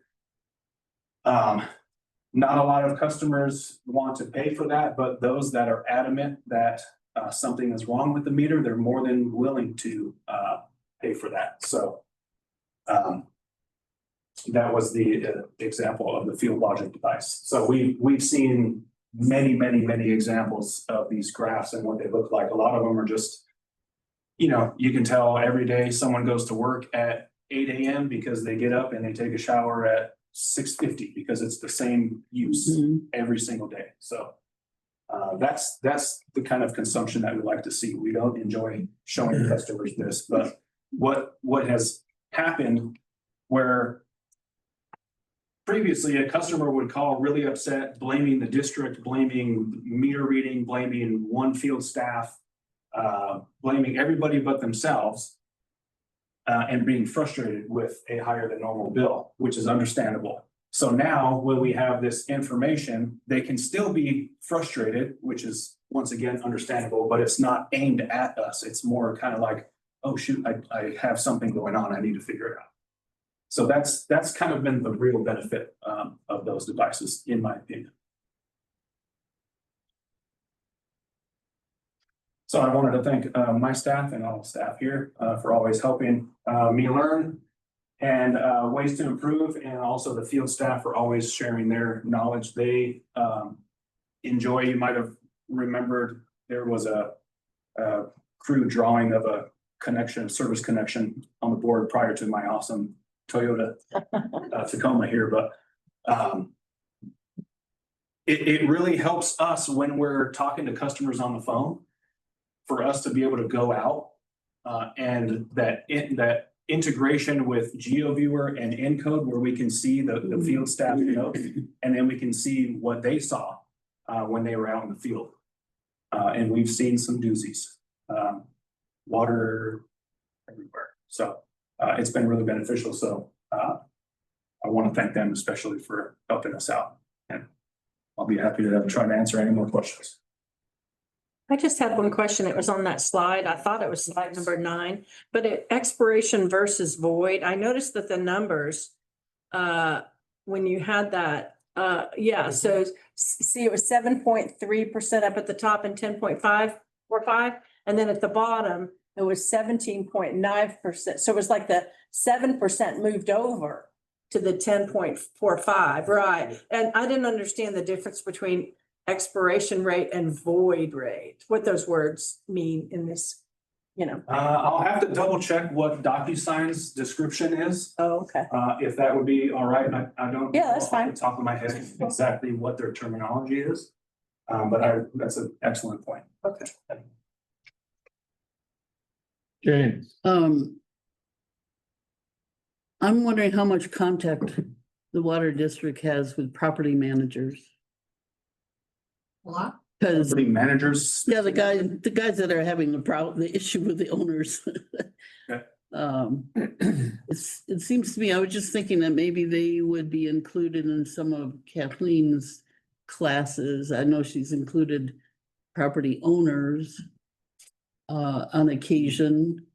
I have tried to do a hospitality update, 1 hour. It was designed as a 1 hour update on things people who are running STRs need to be aware of.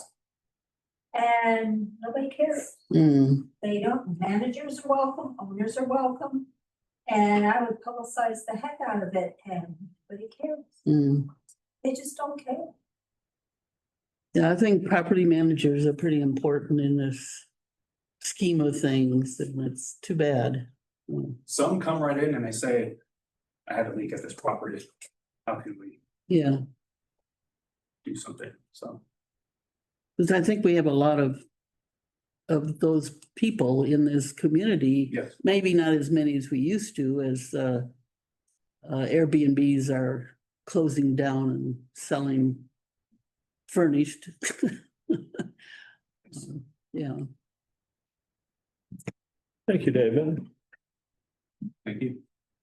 David's presentation was for informational purposes only. No action will be taken. Number 8 is reports and comments for informational purposes only on subjects not covered by the agenda. The opinions of individual directors are not necessarily the opinions of the board or district staff. No action will be taken. The board may provide staff with requests for future agenda items. Director reports, Vice President Doolittle. Okay, so just 1 second. Oh, yeah, here we go. So, so I attended the MWA meeting July 10th and, July 10th, is that right?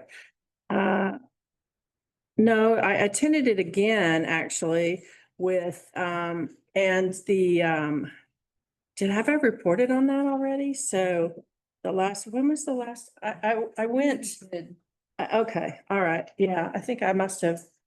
I think I went though again, I think I went.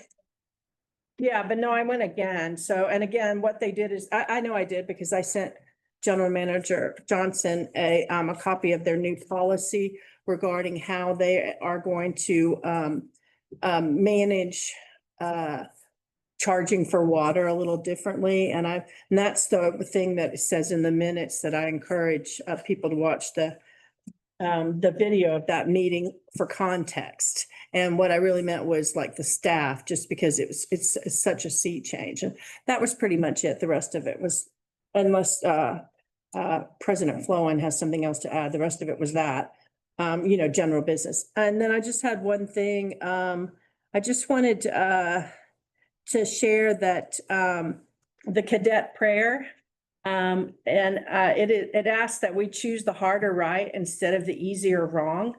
And I just want us to remember that a lot of times that we need to, I always think I choose the harder right, but I think it's easy to go with the easier wrong sometimes. And I think we just need to use that as a little bit of our guiding line.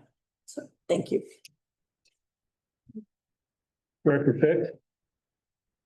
When I did put in a comment letter to the JT Resort, which is a project that's upstream, adjacent and all that to this property.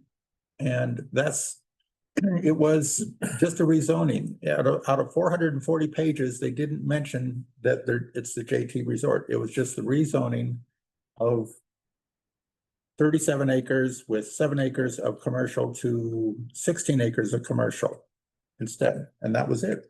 And so it's kind of evasive of what they're approving, and we don't know how far it's going to get, but I did put in the comment that as the project, that we chased it down on the internet and we've seen illustrations of the project, and what it'll do is it'll give hard walls to the southwest corner, which would mean that when the Joshua Tree Creeks crosses Highway 62, it'll divide that water that normally all went towards Joshua Tree Creek, but it would then, maybe a third of it would come down Highway 62 to downtown Joshua Tree.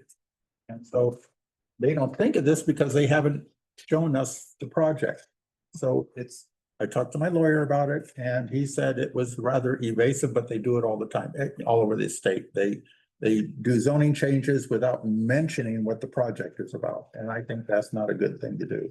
Also, I don't know if you guys are up to speed, but the head of county land use has resigned as of July 25th. To add more confusion to our county situation. Say that again?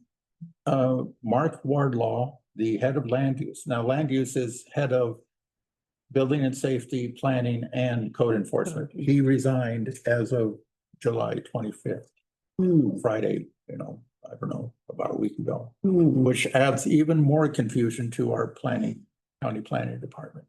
Then also, so recently it's been announced that the Minerva Hoyt Award of 2024 has been given to our longtime secretary and previously president and also vice president of mine, Lorraine Turk.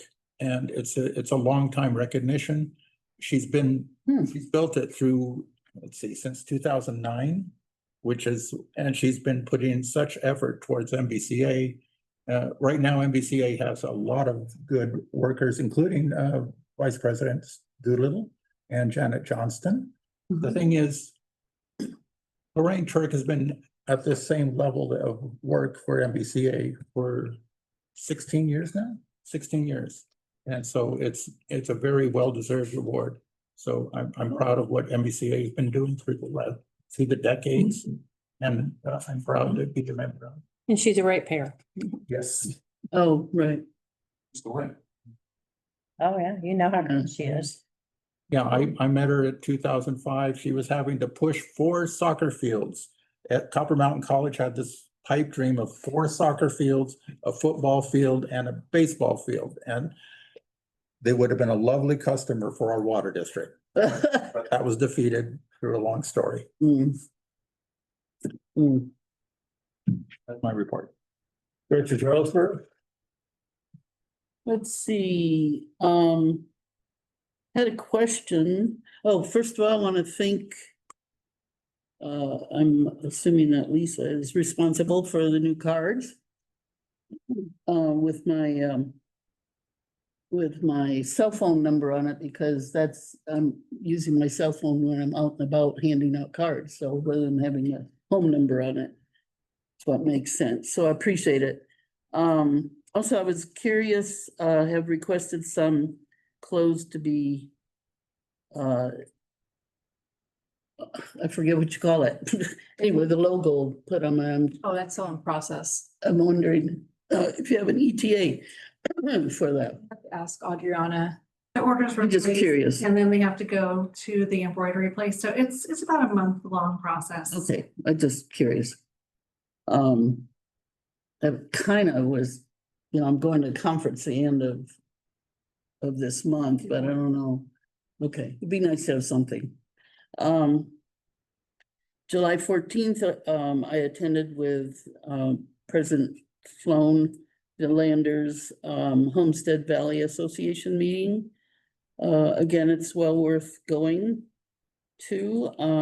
There weren't any particular high points at that meeting that I want to share, but I appreciate going there.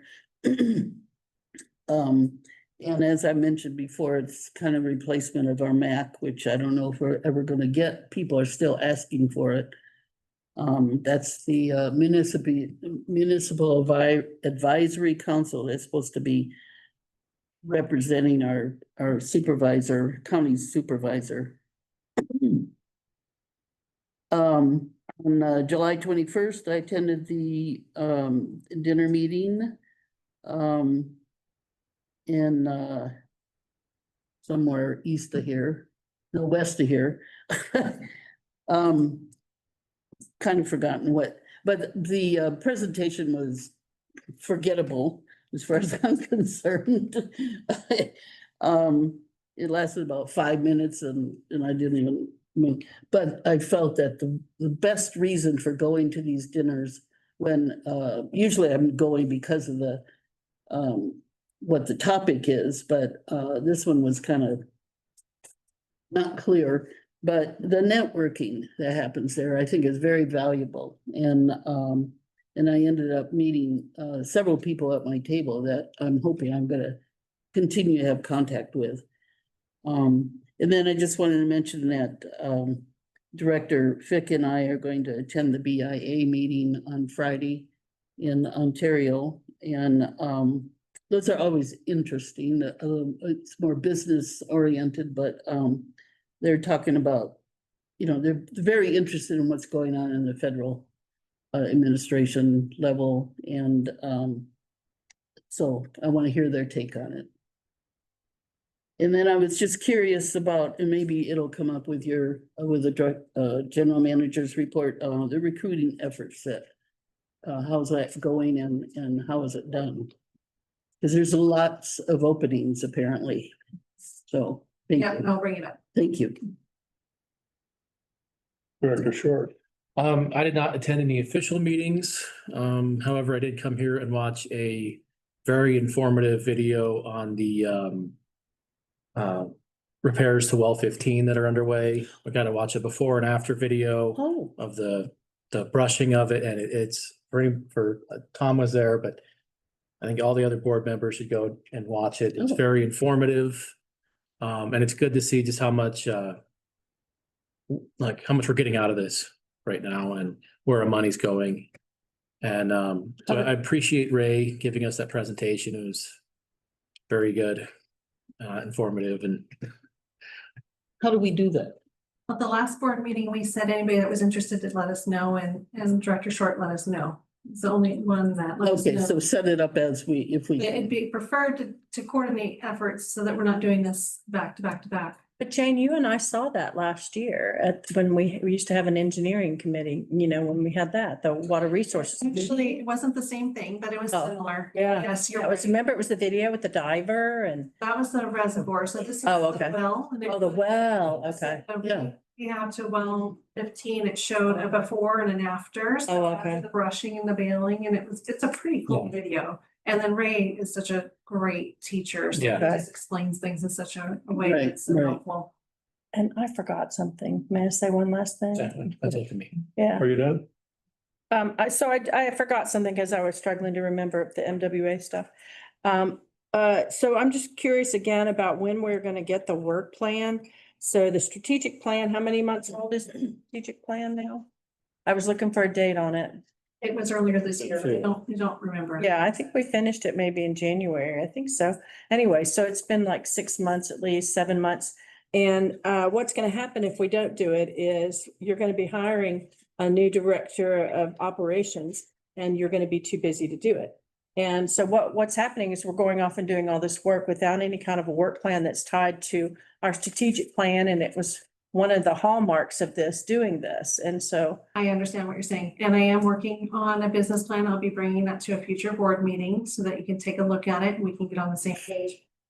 Just keep in mind and know that I look at it regularly, and anything that we are doing, I'm finding alignment within the plan. But yes, I will bring it forward. It's been a little bit challenging lately, but I've been working on it, and I think you'll be pleased with what it's turned into as a workable I'm document. sure you always do great work. Good deal. Nothing further from me. Let's move on to general manager's report. Okay. So the recharge pipeline repair is scheduled for next week, August 12th. We will have Van Dyke out there doing that repair, tops and barricade, and traffic control pipes the majority of the day to get that shored up so that we start taking our recharge water this year. We have been interviewing quite extensively for our open roles. We've had some really great interviews and not so great, as typically happens. Met a lot of really great folks along the way, but it has been nonstop phone calls and interviews. My door is typically not closed, and it's been closed a lot because I've been calling. So yes, underway. We did make one offer today. So we are excited about that. So I'll let you know more once we get through that process. Internally, we've had quite a few applicants as well. So our field service techs that were formerly field service techs have now moved over to the maintenance department.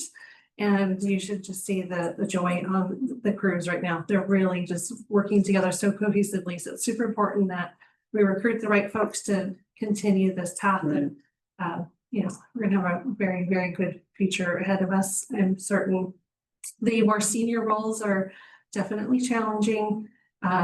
Finding a Ray out there is going to be quite the challenge. So one thing I have concerns about is typically when you're looking for a director of ops, it's somebody that is a senior in their role. They've been in the industry for 10, 15, 20 years. And if someone's been in the industry that long at another district, they have been there for a majority of their career, and they have we have a low CalPERS compared to all of the neighbors down below. So someone that has already worked 15 years to come here for less money and a lower CalPERS is not very attractive. So it's going to be a challenge, and it has been a challenge since I've been here. I remember we had a director of ops right when I started here, and he left shortly thereafter, and it has just been a nonstop revolving situation. So we might have to get creative in some benefit strategies because we can't change CalPERS. It's locked in now because of the PEPRA law, but maybe there's some other avenues like retiree healthcare or something like that that could make it more attractive. So we'll continue down the path. If we're not successful in that role, then we're gonna have to come back to the drawing board and figure out ways to make it more attractive, because it's a very tough role. It's a very, very responsible role, and they need to have a great amount of expertise. So anyway, we'll keep going. Well 15 is still moving along. We're currently waiting for equipment, column pipe, line shaft, and shaft tubing. On the 23rd of July, I attended the Morongo Basin Coffee Group leadership meeting. This is a meeting that serves as a forum for organizational leaders to provide updates and exchange information on local issues. Last month's was held at a special location at Freedom Plaza. If you haven't been there, it's actually pretty. Isn't it though? It's impressive. We had a special guest, Assembly Member Tom Lackey, who showed up, which is not typical. We don't always have the elected officials there, so that was interesting. Highlights discussed included the Joshua Tree mandate. It's a hot topic for a lot of the folks there. Additionally, Don Rao and I briefly discussed the topic of sewer infrastructure in Joshua Tree, and more to come on that. President Lowen and I met on the 30th with the 29 Palms Water District Manager, Matt Schrag, and their board president, Bob Coghill. The 29 Palms Water District has a parcel of 80 acres on our southeast corner of our district.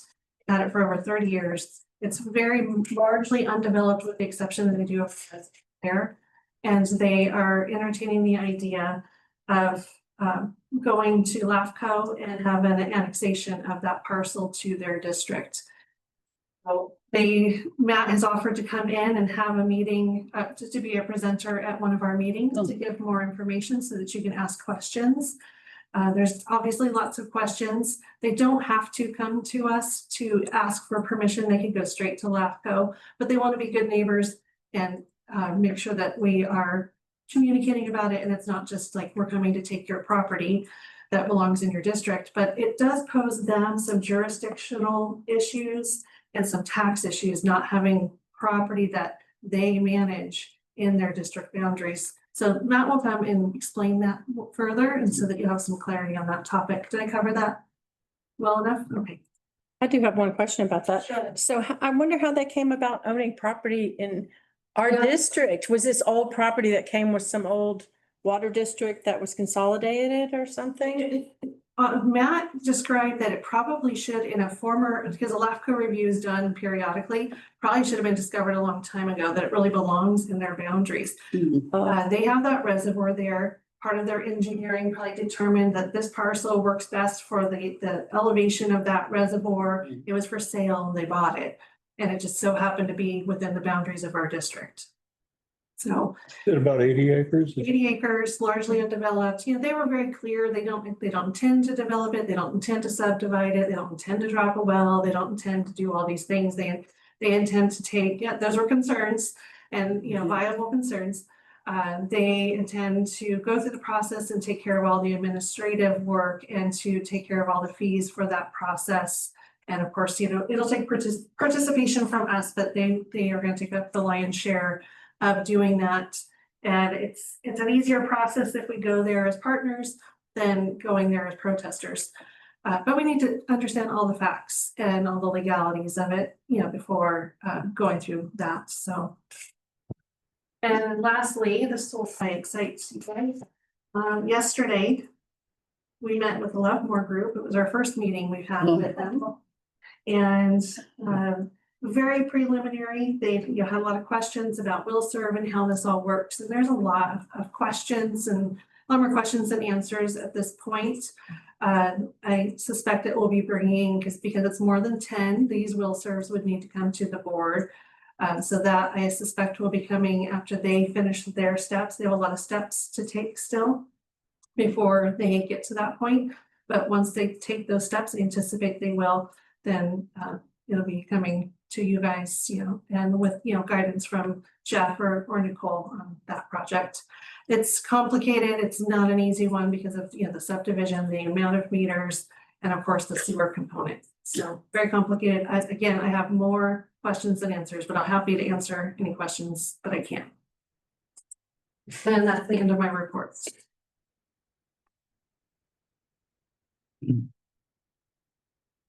Okay, I have some questions. First one is can you describe what low CalPERS means? Yes, so CalPERS is based on a percentage in age for your retirement. Our plan here for a classic member is 2% at 55.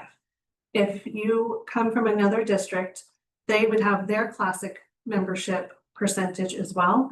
And ours just happens to be on the low end of what a lot of the neighbors have. In fact, I think we are the lowest. Why is it low?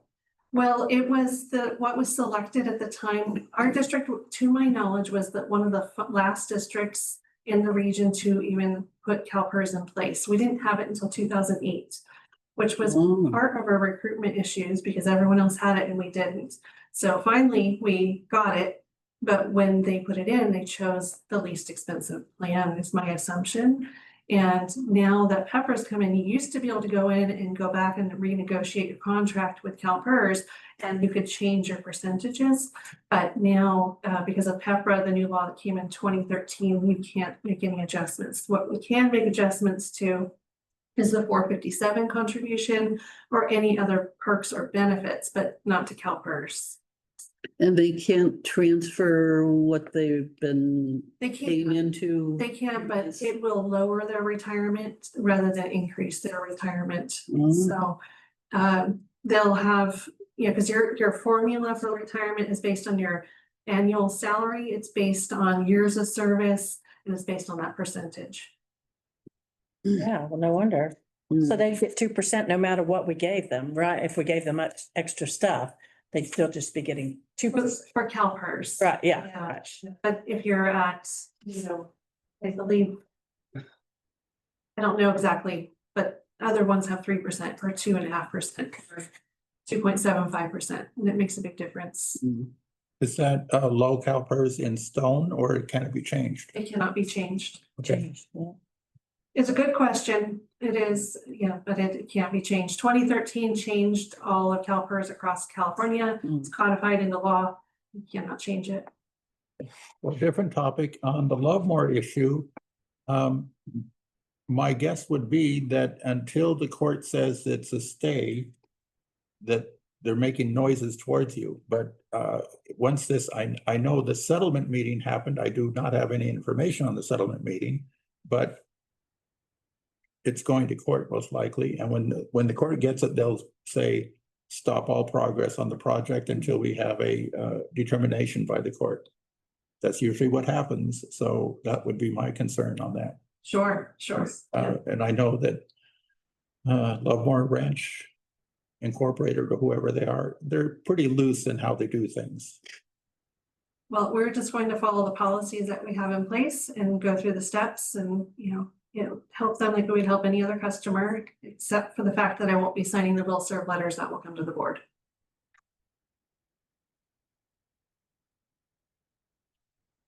Okay. Anything further? Yeah, did the topic of Colorado water come up? Okay. One of the things I wanted to mention is you didn't mention this, and it's a chance for us to see Freedom Plaza, It is. like you were saying. Thank you for bringing that to my attention. When I was I at, wondered who should go? I mean, well, I know that you and Vice President Doolittle have been attending a lot of the legislative Yeah. items, I think, but it's really ultimately up to the board who gets to go or who wants to go. I plan to be there. okay, yeah, So amongst the board, that would be up to you guys. I don't see a reason that, you all couldn't go, as long as we're not, doing any forum. yeah. That's reminds me kind of that- the question. We were going to have, you were going to discuss with President Flowen that an ad hoc be created. For legislative purposes. Right. Yes, you're right. And this is our second meeting. I think we are our third meeting we've had since that discussion. You're right, and I apologize for that. That was my mistake. Okay. So we did discuss it. It just hasn't been brought up in a. Agendized, okay. Maybe It after, doesn't need to be agendized. It can be done in the director's report. maybe after this, we could have a little more concrete something. Yeah. We should earmark some money for Chrome 6. Yeah. My turn. I don't have, Hmm? I don't have anything. One of the things I've got my antenna pointed towards is soil permeability and the effect that uphill development will have on them folks that are downhill. And we are downhill, things that are going to be happening up that way. And we are concerned about flooding here. And when there's paving, houses built, cinder block walls going up all over the place, where this rainwater in these places have to have up there, obviously, is where it's going to go. I've seen places, Mojave Water Agency captures, they've got a very large low area there where they actually capture water that runs down the street. It's a short street, dead end on the north end. And, I'd hate to see, what would happen too is that when it starts to rain, that water has no place to go immediately. In the desert, the water is going to soak in for a while before it accumulates and starts to run. And when we have development up that way, seems like Alta Loma, Joshua Lane, whatever that it turns into, there's a lot of developments along there. I've never heard any issues with water flooding down the streets as channels, so to speak. But it's some- Sunset for sure. Mhm. Sunset, which is right by Lovemore. For sure, it's like a, Oh, it's a river. A video. it's a river, yeah. Yeah, it's a river with a lot of debris. Yeah, so it's just something I'm kind of curious about, and just also to see if when we get presentations from people, if that occurs, if that issue is addressed. The thing about monitoring legislation and all of that, it's a big deal. In 2024, the governor signed 1,017 laws. And it just seems like there has to be a previous filter. I think we do from one of those Aquas or something else that we get the magazine, the newsletters from. They mention a lot of legislation in that, which is somewhat helpful, but there would have to be some sort of a way to sort through, because a lot of times it's not, you're not going to see the word water in a law, but it's something that affects water, a law that is passed that affects water somehow, perhaps indirectly. I think that's what I'm saying.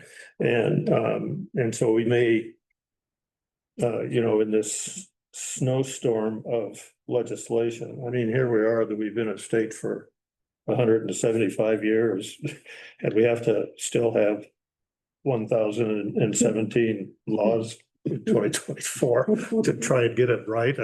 That's just a director's opinion, but that's some scatterbrain stuff that I have in mind.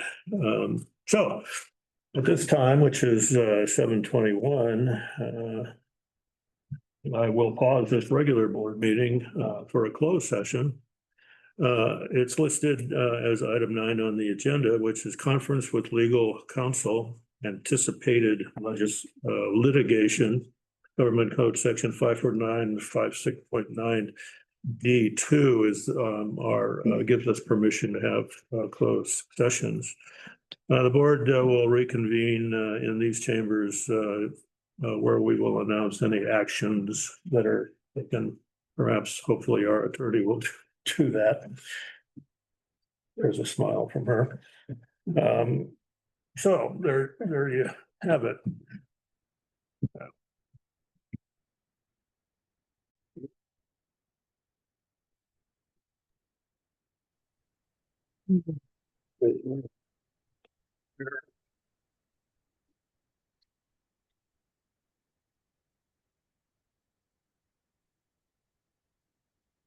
Okay, the closed session has been concluded at 8:06.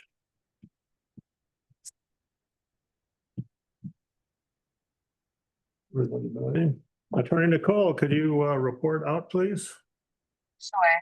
So the report out of closed session for agenda item number 9, conference with legal counsel, anticipated litigation, government code section 54956.9 D2, is that the board voted unanimously to reject the government claim threatening litigation with direction to legal counsel to provide notice. Thank you very much.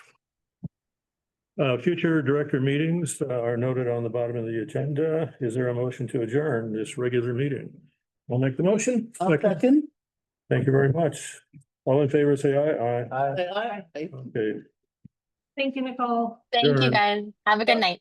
You too, good night. Good.